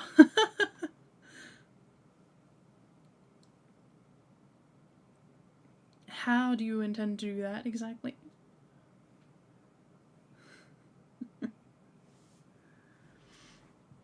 Okay. Elements. You know what? I'm going to go with plot themes instead. I am a mystery wrapped in an enigma, wrapped in a very tightly fitted tube top. You're going to have to figure it out yourself. I just realized you can't see my other eye. I can't wink. I can't wink. Yeah, you're gonna have to figure that out yourself. Hint, my color scheme is, indicative.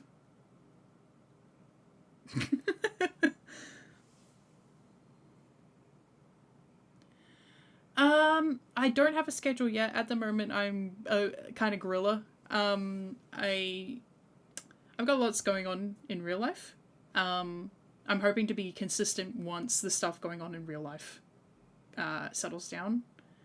So about in a couple of months. It should be in a couple of months that everything should be settled down and solidified, and I'll actually be able to be really consistent and frequent with my streaming. But I will try to be more consistent. I will be around Thursdays, Fridays, most likely, and around this time around from about 5 hours before now until around now. Thursdays, Fridays is what I'm going to aim for. I would like to stream more often than that, but like I said, lots of stuff going on in real life. Okay.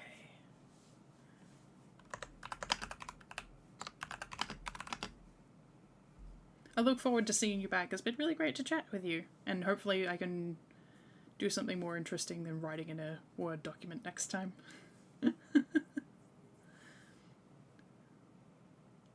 No worries. Don't worry, the problems, the real life problems aren't good things. Good things. I've got good things happening. Just busy. Oh, wonderful. That's the thing with streaming, it's like you either stream to work or you stream your work, and there's no other real way about it. So if I want to get work done, I have to stream it. So I might actually end up streaming working on the RM Game Jam, which is actually kind of the plan. That'd be fun.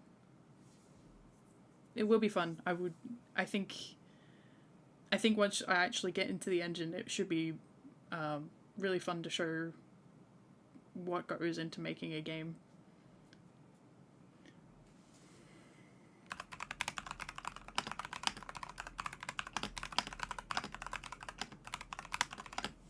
Alrighty, no worries. Catch you later. Thank you for coming in.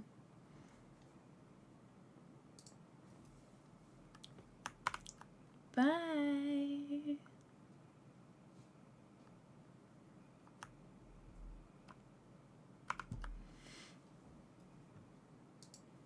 Okay.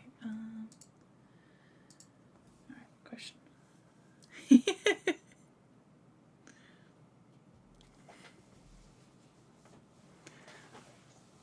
I'm glad you liked it.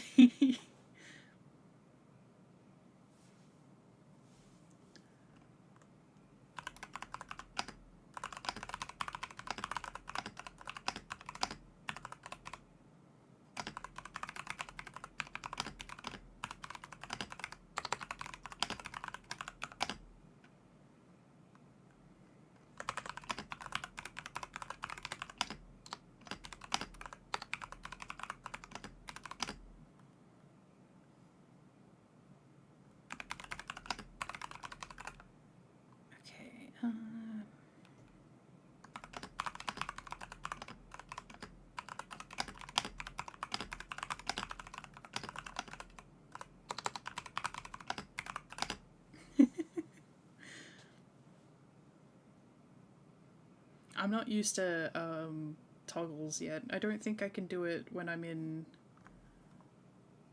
OBS or Word. I have to... Oh, no, it worked. It worked. Oh, look, it worked. It worked. It worked. Okay, well, I keep that in mind. I don't have a Stream Deck or anything. They're a little out of my price range, especially when I'm trying to save up for a couch. I really want the couch. Okay, trust people on whether it's okay to question this trust.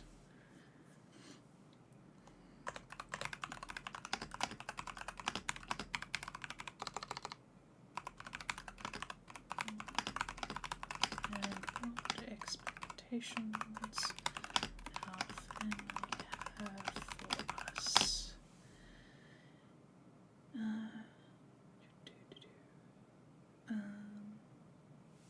need water.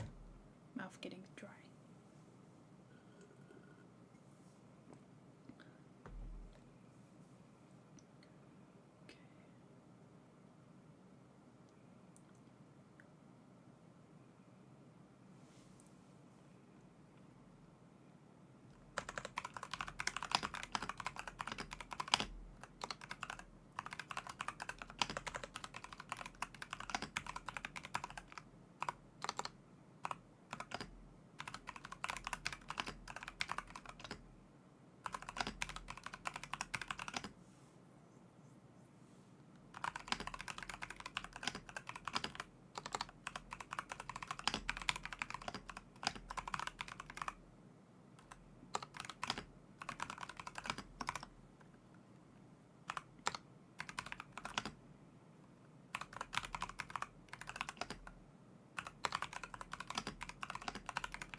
Okay,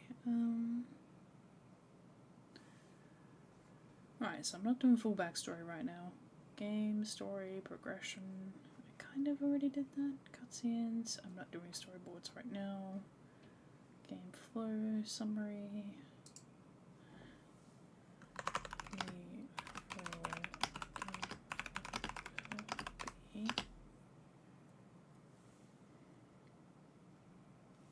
I try to be.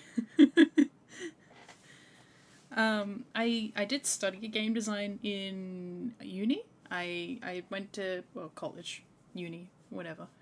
I went to it, but I didn't finish. But I've worked in a couple of commercial projects. But I've mostly done hobbyist work. And I don't do game dev in my day job because that would drive me.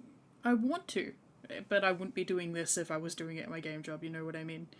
If I was doing game design docs for 8 hours before this and then I came here and I did them for another 4 hours, I think I would go a little loopy.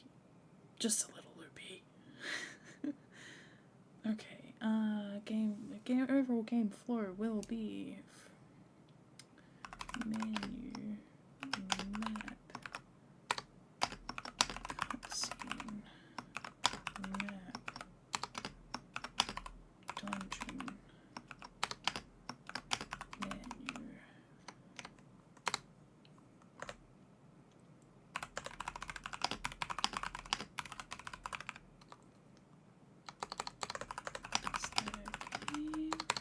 Is an RPG. The player will have to navigate both menus environments in order to fit themselves optimally for the battles ahead. This includes shopping one later, but mainly will focus around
item from the inventory which consumes an item they cannot replenish.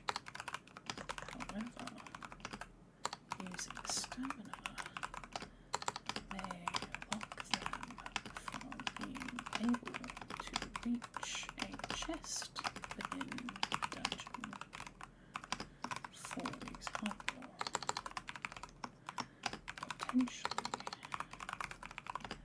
removing a different item they could have been able to access. One of the key things about games in general, which I really love, I look, as much as I didn't finish my degree, I love games and I love the whole concept of play and the fact that humans engage with play all the way through our lives. And play as a concept is not just video games. That's from the whole concept of just marbles, hopscotch, tag, the most basic things, all the way to really stocks, gambling. The way that we interact with our environment in day-to-day life is us trying to find a way to play. It creates serotonin, victory and competitive. It's all part of human nature, and how we engage without the world around us. But one of the most key aspects in video game design, and it comes through most keenly in video games, is the risk and reward. And basically, if there is no risk, players don't care about a reward. They have to make... It gives each decision-making aspect stakes. Like, if I go, okay, if I use this elixir now, am I going to have enough HP for later in the fight? Or if I use this item here, do I have to use it later? That's just sort of like the real basics. But it can go from, do I heal my character now? Or do I get them to attack now and heal next turn in order to take advantage of the enemy's weak point, but risk having the character die? Or have the character and then having to revive them and using a turn for a revive? Is the damage worth the potential cost of the revival item? And I love that kind of like back and forth communication between the game and the player. It's like the game is constantly throwing questions of, what are you willing to sacrifice? How far are you willing to go to get what you want? Are you going to play it safe? Or are you going to be a little bit dangerous, a little bit creative, a little bit, riding the edge, riding the tide, doing a bit of a bungee jump, I love it. I love designing for it. It's really cool. I love coming across it in games. It's like where something is over like a really perfectly created risk and reward scenario, and it feels really good. Okay, and the reason why I'm mentioning that is I'm designing some risk and reward scenarios, and I think this is going to be really interesting. I think it could be really interesting. Items used to destroy navigational hazards are the same that can be used to damage enemy units by like traps or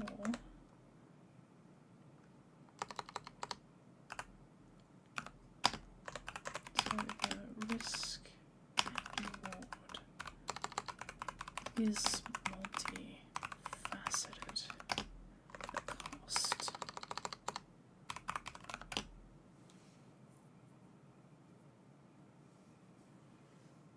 Yeah, I'm liking that.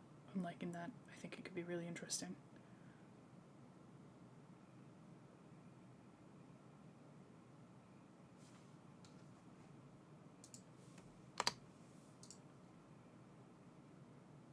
So you have stamina, you've got destructive items, and then I'm probably going to maybe include mimics? Maybe? No, I think Actually, I think if you're going to be spending the stamina to go up to a chest, the item inside needs to be an actual item. If everything that you spend stamina for should be a reward. At least in the first dungeon. Maybe in future you could have it that the reward is that the chests and items on the map aren't necessarily a good thing, because then you have to be like, do I spend the stamina, or is the item worth it? I have to make the items really worth it though, in that case. Like, oh yeah, and I can use the first dungeon to establish that every item that you get from a chest is like super, super valuable, like mega valuable.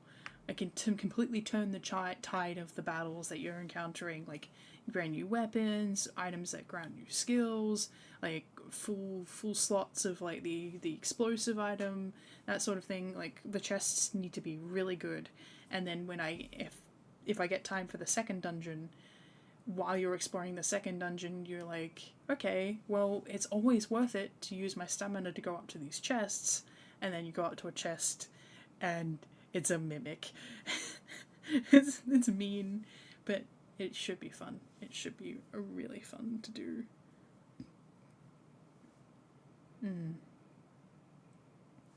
Okay. Alright, so we've got some gameplay. Play flow.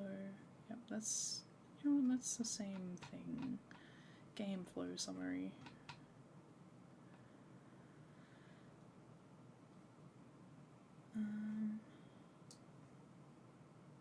Oh, you know what? I'm gonna cut this into play flow. Play flow.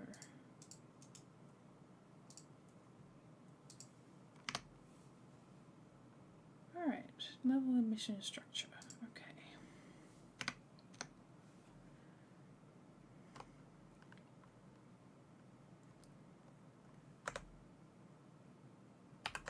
Story tasks will be tracked and indicated through the menu. Yes, I'm going to put it in the menu. I think having the overall objective of like your next objective can look really cool on map. I think Metaphor does it, like you can see your next objective up in the top corner, or like the UI shows up sometimes when you're interacting with things and you can see your objective. But I think because you're going to be doing a lot of menu navigation, because you have the grid structure, you'll be setting up your formatting, you're setting up your characters and your loadout, and it's more of a traditional RPG. I think I'm going to have it that the menu, that next task is tracked in the menu, which is fine. I'm happy to have that there.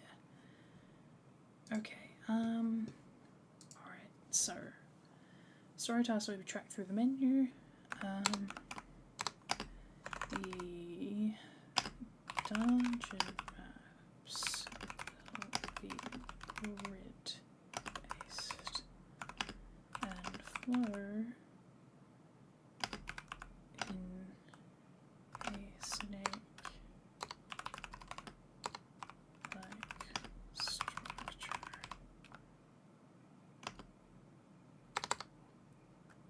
In order to discourage wasting stamina. Okay. Yep.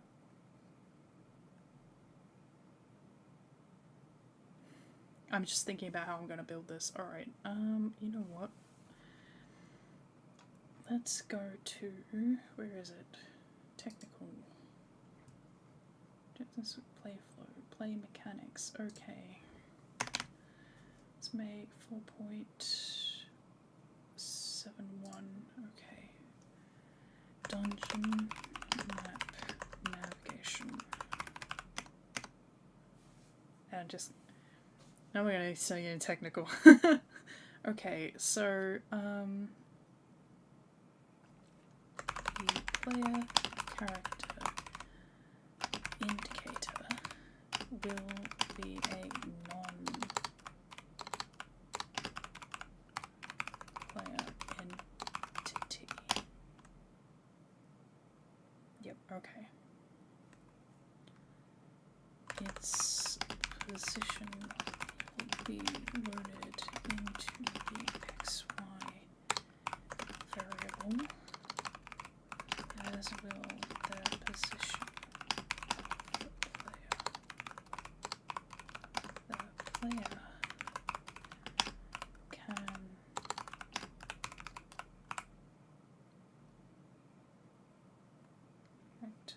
the tile in front, the cost of stamina,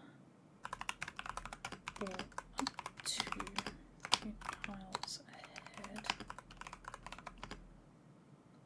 and the player indicator will move after the XY variable has been calculated against total and persistent stamina levels.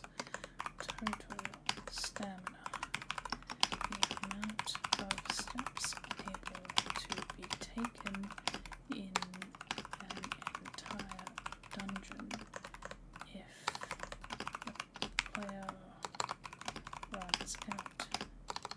They are turned to the nearest safe point, or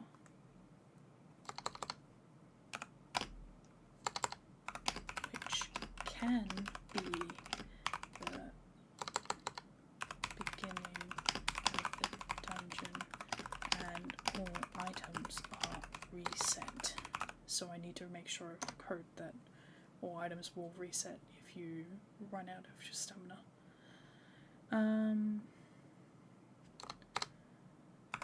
Provided they were taken before, after the previous save point, so you don't lose items that you have actually earned. Persistent stamina. This value determines when a enemy encounter will happen.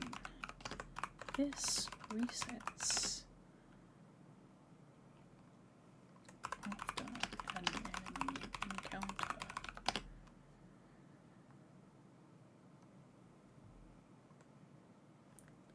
Effectively, it is the steps taken, but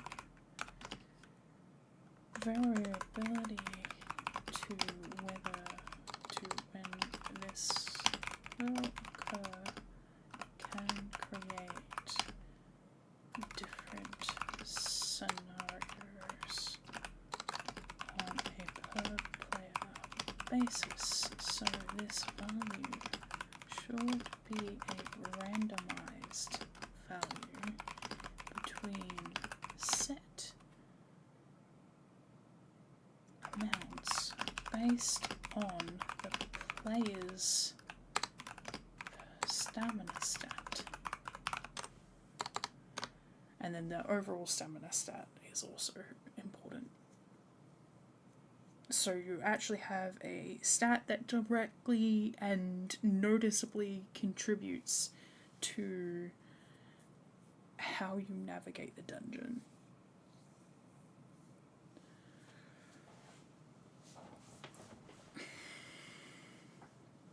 The only problem with that is that if I implement a stat allocation system, it immediately makes stamina overpowered. Like, if you pump all of your points into stamina, then you're just going to be able to access anything whenever you want. You don't have to worry about the dungeon having too much area to cover. You can just sort of go through it and not worry about that. It eliminates the risk and reward factors. So I think I'll probably give the stat allocation a miss, and then I can actually control the stamina value to a degree, so you can get like stamina boosting tonics and that'll increase your stamina stat, or you can go and train it somewhere and that sort of thing, but it will require a lot more effort than having the stat allocation aspect manage it. Okay. Noted that the SFI variable position of the player, select tile for the cost and summit or up to 3 tiles ahead in either direction. And the player indicator will move after the XY variable has been calculated against the total and persistent stamina levels. Once the player movement has occurred, it sets, and the player can select their next position. Okay.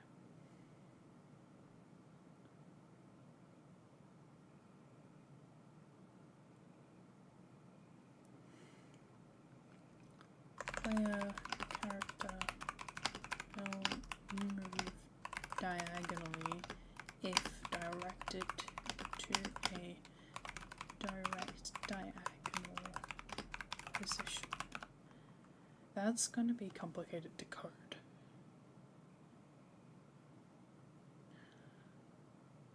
Well, it shouldn't be too complicated. So if you're standing at 34,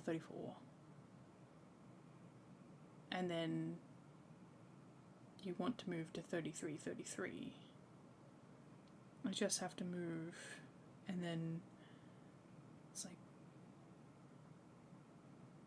I'd have to make a calculation for if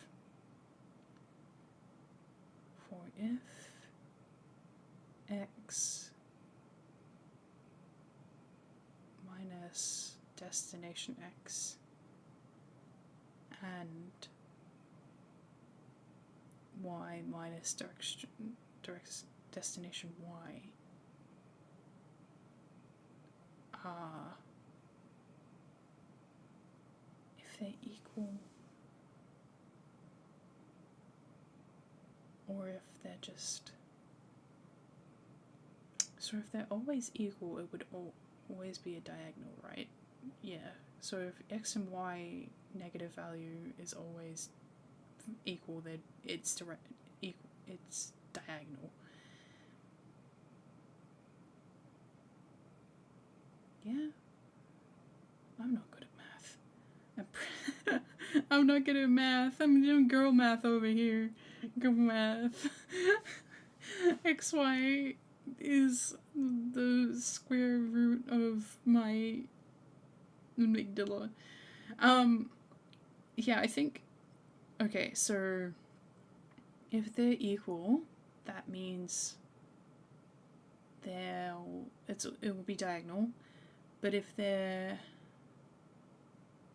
is there an occasion where they wouldn't be equal and it could still be on a diagonal? So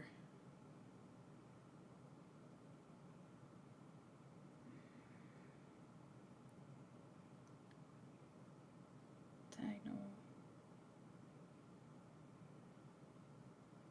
No, I think it's always going to be if the x and y minus values are equal.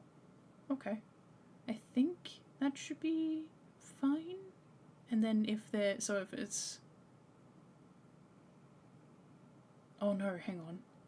Sometimes there'll be, one will be a negative and one will be a positive. So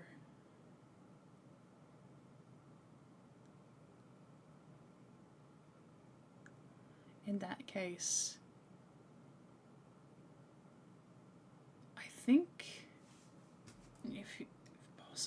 if you get the x minus x plus y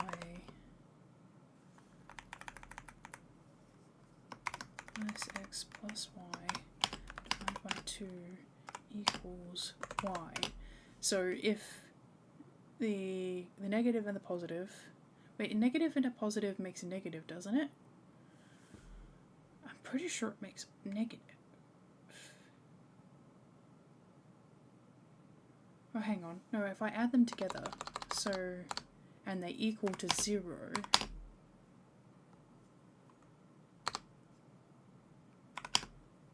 diagonal equals true. Okay, so if, yeah. If you add them together and they're equal 0, which makes a diagonal true.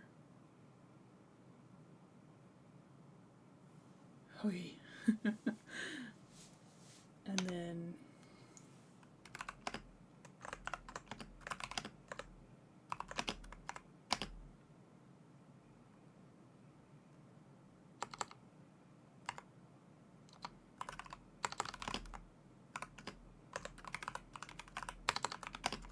I'll have to consult my much better programming buddies on how to check if an x and a y value if they're both the same. I think I can do it.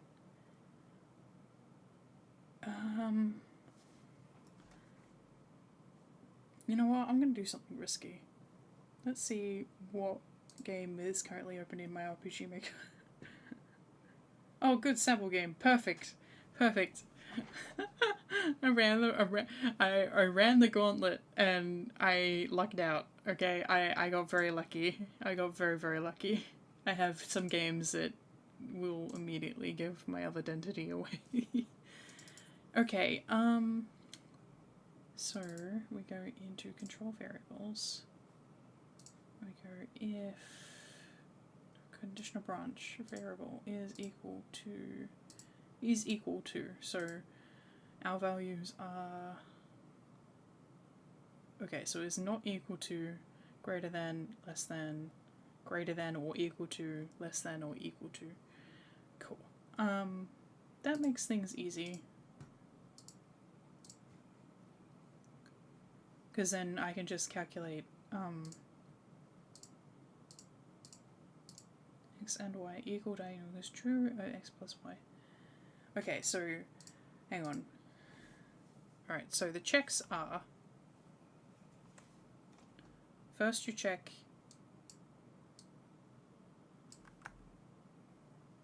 Control C, please, is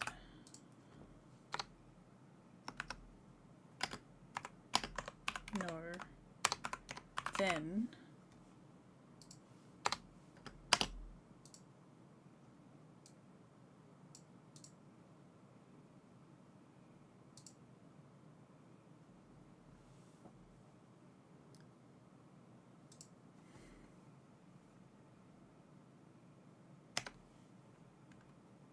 else. Is my math making you sleepy? Honestly, if I was, like, math makes me sleepy. I would fall asleep in my math class all the time. I don't know why math made me sleepy. It was just sort of like enough numbers and I'd be like,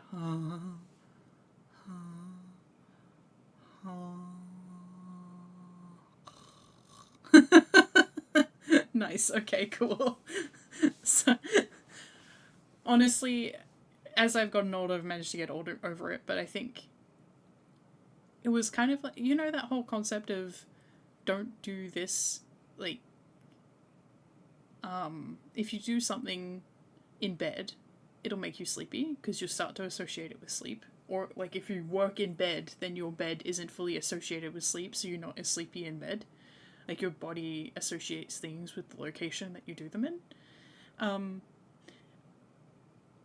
I kept falling asleep in math class because I was very sleepy in high school. And as a result, when I went into my game design degree, when we were doing our programming classes, which were math, I would go,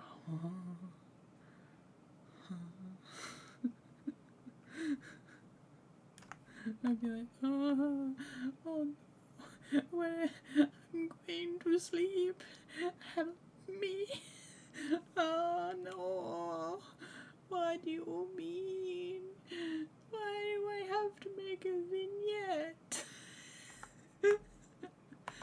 But thankfully, no,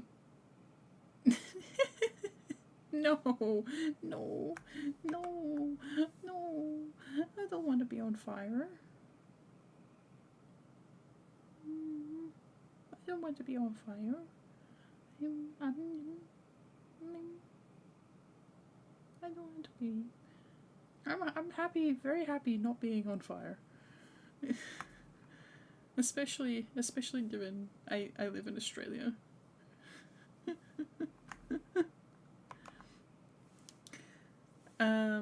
Yeah, okay. Alright, we did the most basic programming possible, but we've done some programming tonight. Hoo-hoo, hoo-hoo, hoo-hoo. I don't know if this is gonna work. I'll have to double check the logic with people who are better at this than me. But I think I'm pretty confident in this. I'm pretty confident it'll work. And then I'm only doing a calculation of up to 3 at a time, so it just needs to make sure there's like, if it's over 3, the value is ever over 3, it's like, no, you can't move. No. Shh, stop. No movement for you. The other question is if it's... This actually might be a bit difficult to code, but I think I can do it. I think I can do it. Like, if a player does like 1, 2, like 1, 2 across, and then 1 up, that's still technically 3. But then it will be, on my calculation, it will show up as x minus minus y minus, no, y plus. So it'll be like, huh? But I think it'll be fine. I just need to basically translate the differences in the x variable to the movement of the player marker. It should be okay. We'll see how we go. If this gets too complicated, I'll just cut it and make them walk around the map. And we'll see how we go. But I think the stamina system could be really interesting and engaging for players. Okay. So we've got the persistent stamina system, the destructible item system, which also includes partially the obstructions and destructible items in combat. We probably also need to be developed.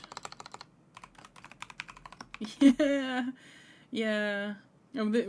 We haven't even touched the engine yet. Like, I got that engine, that little bit of engine up here. Like, this is basic, so this is what the maps are going to look like. I'm using this particular set of graphics. So you start out here, you go, oh, I can move 1, 2, 3, and you move down the steps, and you stop here. So that's the basics, and there you can see a visual, but we're not actually making any visuals yet. This is just the documentation. And then we're going to make visuals, and then we're going to make it work, and then we're going to test it, and then we got to make sure it looks nice, and then we're going to make it audible. Lots of work, but definitely doable. Not my first rodeo. Ooh, what engine do you use? I've been looking for a new home.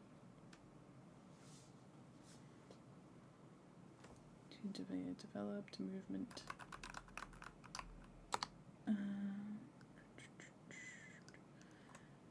Ranged attacks and AoE attacks to encourage movement on the grid structure. Yeah.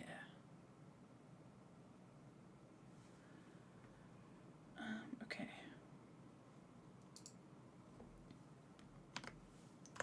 Any kind of puzzles must either not require stamina dungeons or swap the player to a non-stamina map throughout the puzzle duration.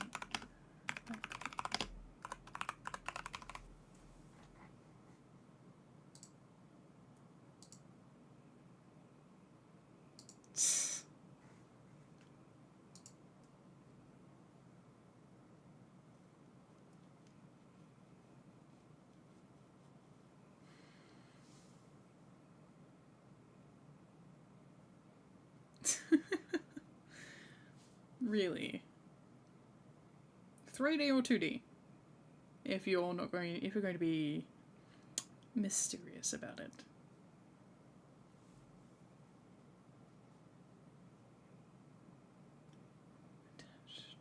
Attached. Ah, nice. I've been playing around with Unreal, but as I am like primarily a 2D artist, I have been advised to sort of stick with Godot for now. If I'm going to move engines. Obviously my main portmanteau is RPG Maker. I have like an excessive amount of time spent. The fact that Steam can count how many hours you've been working in an engine for is a little embarrassing. I look at it and I'm like, oh damn. Oh, I'm glad that only my friends can see that. 2D does have a really special charm and I like working with it. I can do most 2D art, like I can do pixel art. I have a little bit of experience with like puppet manipulation. I can draw as well. And I can make map graphics as well. But I'm passable. Functional. I can do functional art. I have a lot of friends who are a lot more capable than I am, so it keeps me humble. when you're seeing your friends like come out and it's like, oh yeah, look at this, the cute little background I did, and then they come out and like, look at this professional level, I could sell this for $50 by itself level background. I'm like, damn, okay. I'm gonna go back to writing for a bit. I'm gonna go back to my game design document. I'm gonna pretend I didn't see that. Okay, so it's likely attached to... like attached to a cutscene. Okay, that's the word I was looking for. The world is divided into the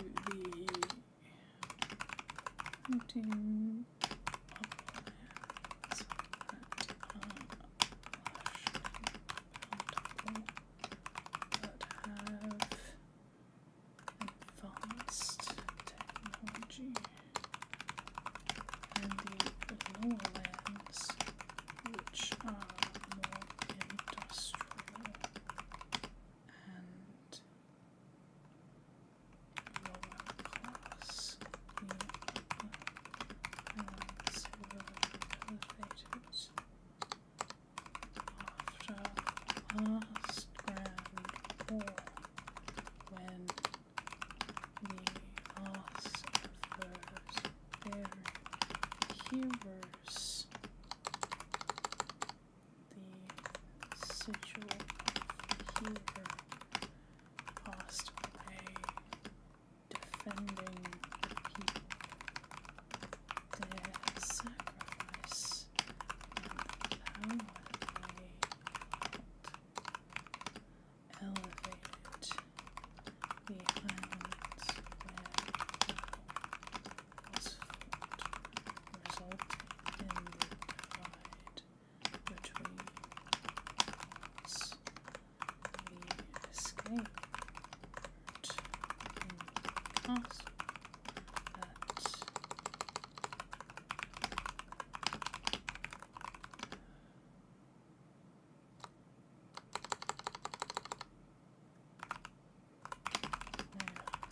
castle descends through the rock of the floating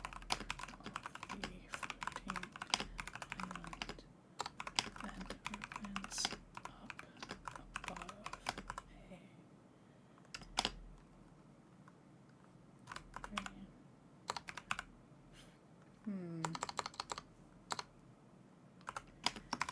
a rainforest? Depends on the time I have to map it. Or a location from a Light won't instantly kill terrorists. Alternatively, they've prepared parachutes or a fantasy equivalent to descend to the earth without issue. Okay, cool.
Okay. Magic can make things float.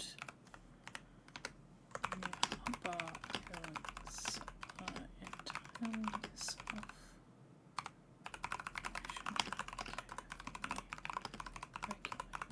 Including their population, which is not something the younger members are privy to.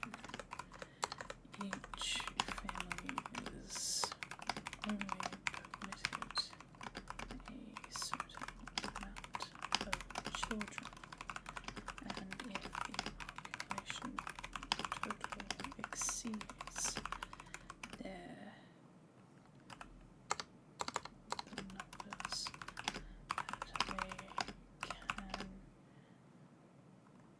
they can support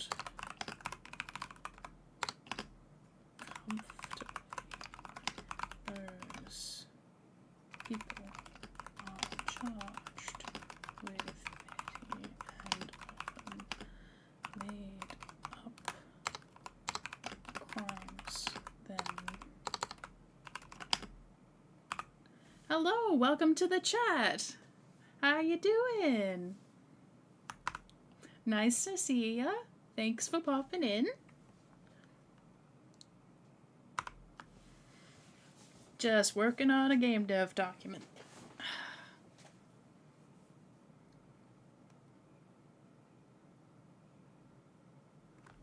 They are tossed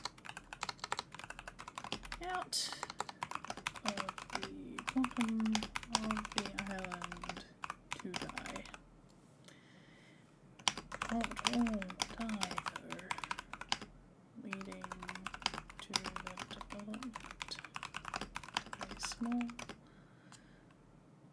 civilization directly under the island. Oh, nice. Rain's so nice to listen to. It was raining most of today. Thankfully, I hung my washing out inside. 35 degrees yesterday and raining today. And cold. Not just raining, cold. It's like down to 10 degrees now. I haven't seen it go down to like almost single digits in, 6 months. So it's cold. Oh, that was the news. I forgot that was on that screen. I was trying to look at the weather. Oh. I hope that didn't dox me. I'll have to have a look at that later and maybe cut it. Okay, civilization directly under the island.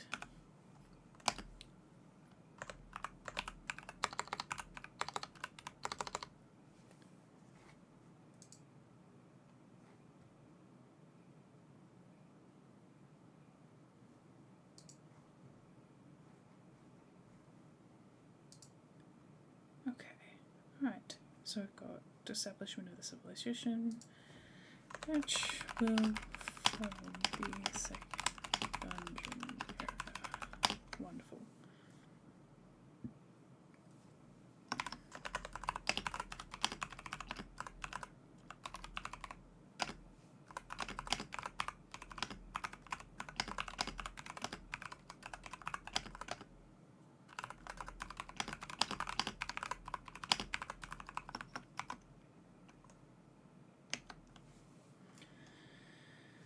Okay.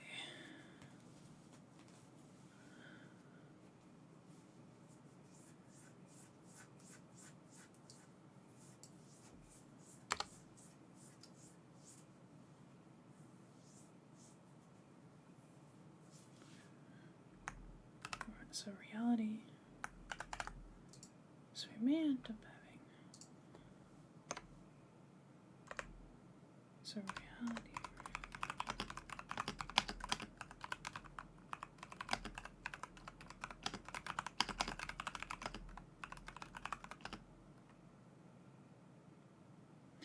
This is for a game. So this is a game design document. I'm not gonna lie, my book has more text, draft text though, like outlines, bigger outlines in my book. Because it'd be pretty embarrassing if somebody who writes this much wasn't also working on a book, eh? In 3 days time, RPG Maker, a company RPG Maker, is hosting a game design, a game jam. You have 30 days to create a game. I am doing it because there is a total prize pool of $3,000, and so both first and second place get $1,000 each. And if you make a game in Unity, with the Unity program, but I'm not doing that. I'm not touching Unity. Yeah, 1,000 USD is a lot of money. It's like nearly $2,000 Australian. So, I'd like a little taste of that money. I'm at least gonna give it a red hot go. Give it a fair shake, fair play. So I'm just doing a game design document for it. Basically, the story is, thank you, I appreciate that. I'm gonna need all the luck. I think there's like 600 participants. But, we'll see how we go. It could be that, I would say that of that 600 participants, maybe a third probably just pick up the engine because they're like, oh, I can make $1,000. Which, you know what? Can't blame them. Don't blame them, in fact. If I could make $1,000 by picking up a $50 engine and just going ham with it, sure. Absolutely. Worthy investment. I don't think any of the people who are going to buy the engine exclusively for this game jam are going to win the jam. Just being, like, they'll get attention. They'll get, like, they'll get played by the judges, they'll get played by the attention around it. But I don't think they're going to win. Oh, thank you. I appreciate that. That's really nice. Thank you. I will do my best to live up to your expectations.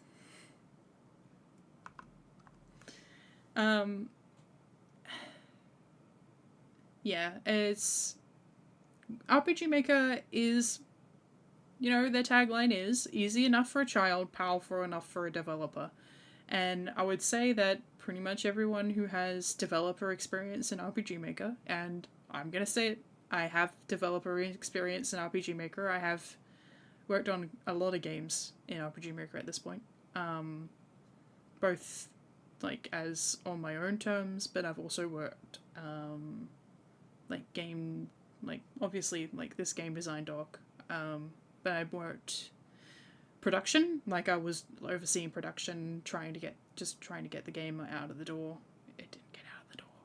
And I also did art assistance on a game you might have heard of, Pocket Mirror.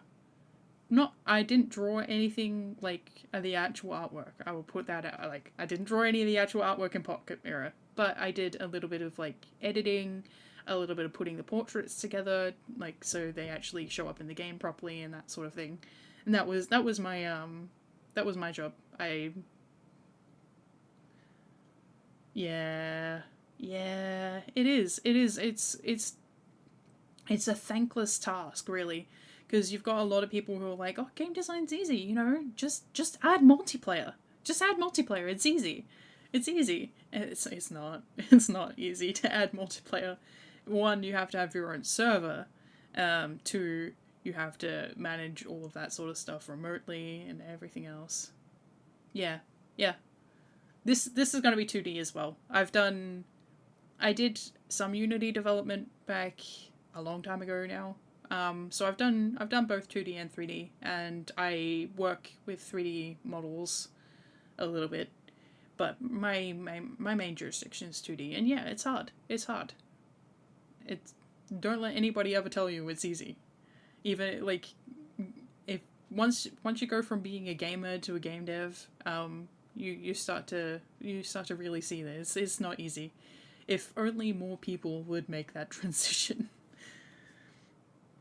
Alright, reality with a shorter space with a single fight intended to be more cinematic and emotive and gameplay oriented. Okay, cool.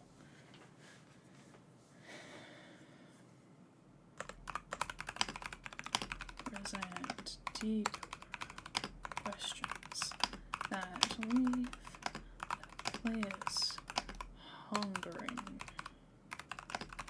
more. Yeah. Aw, thank you.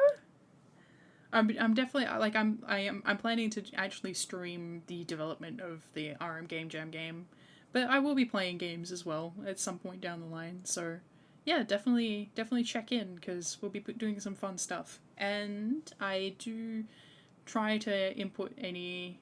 I tend to ramble when I'm playing games, but I also tend to point out like, oh, this is a decision that the developer has made for this reason.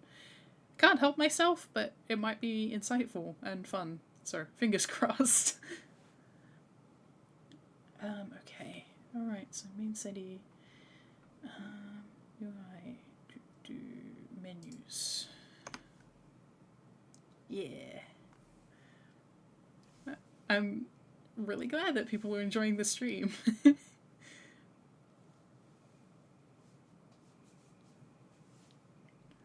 Okay, menus stained glass portraits with deep background details to invoke a sense of mystery, but also reverence as the player characters are blessed with power beyond mortal needs. Yeah. Okay.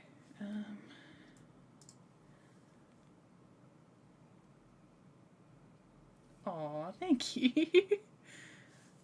Honestly, I wanna stream, but I also, you know, want to keep doing game dev work, and this was the perfect Venn diagram of those things. So it was either stream to work or stream my work, and I'm going to stream my work. I actually, when it comes down to eventually... Aw, that's really sweet, thank you.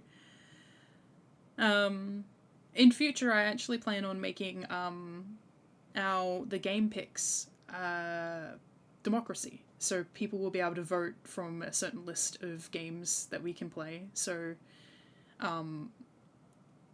if people want me to, commentate on certain game design decisions and that sort of thing, and they want to see certain games, they'll actually be able to choose them. But at this point, the channel's not big enough to do that. It will only be, 3 or so people voting. But once the channel's a little bit bigger, we'll definitely get some democracy going, and people will actually be able to submit their own games that they'd want to see me play and that sort of thing. That's the plan, at least. And it'll be a good time, I reckon. It'll be really fun. I'm looking forward to it. I'm looking forward to hang out with you guys. Okay, HUD, stamina display. Aww. And I appreciate it. I really do. I really, really do. I appreciate everybody who comes into my chat. The reality is, it's like very competitive out there, so I appreciate you. Thank you. Thank you.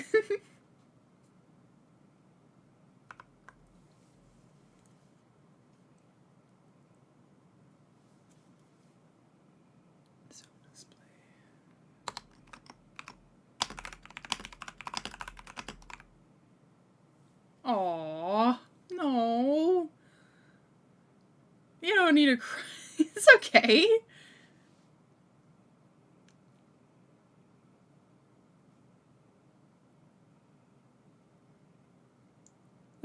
Look, I'm just a game dev like you, okay? I just happen to be streaming it.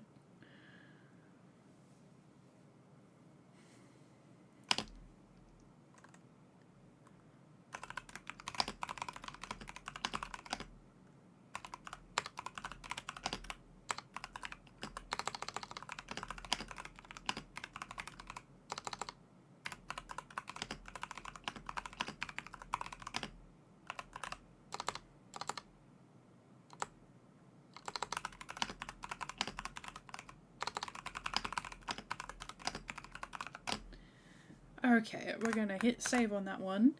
I have to go to bed. It's my bedtime. Oh,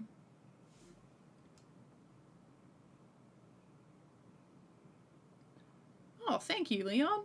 I appreciate it. Okay, no worries. I will try. Look, I'm gonna be straight with you. I have a really bad time remembering birthdays and names, but I will do my best. I promise. I can't. Okay. Actually, no, that's a bit mean. I was going to use the Bart Simpson quote of, like, I can't promise I'll try, but I'll try to try. But I will try. I promise I will try. Alright. I am going to finish up for tonight. I actually got a lot of work done, and I didn't expect I was going to get this much done. And I've had such a great time hanging out with you guys. So thank you for coming in. Hopefully, I have a few people that I'm happy to raid by the next time I stream. At the moment, I'm still trying to build up my Twitter and my Blue Sky a bit, and try and get some people who have the similar interests and whatnot, and have a chat with them and see if they're interested in being raided at 4:30 a.m. AEDT. AEDT. But at the moment, we're just going to close this off for tonight. So, yeah.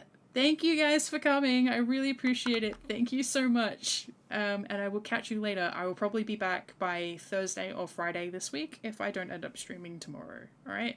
So I'll catch you later, and have a great night, day, whatever. I'll see you on the flip side. Bye-bye.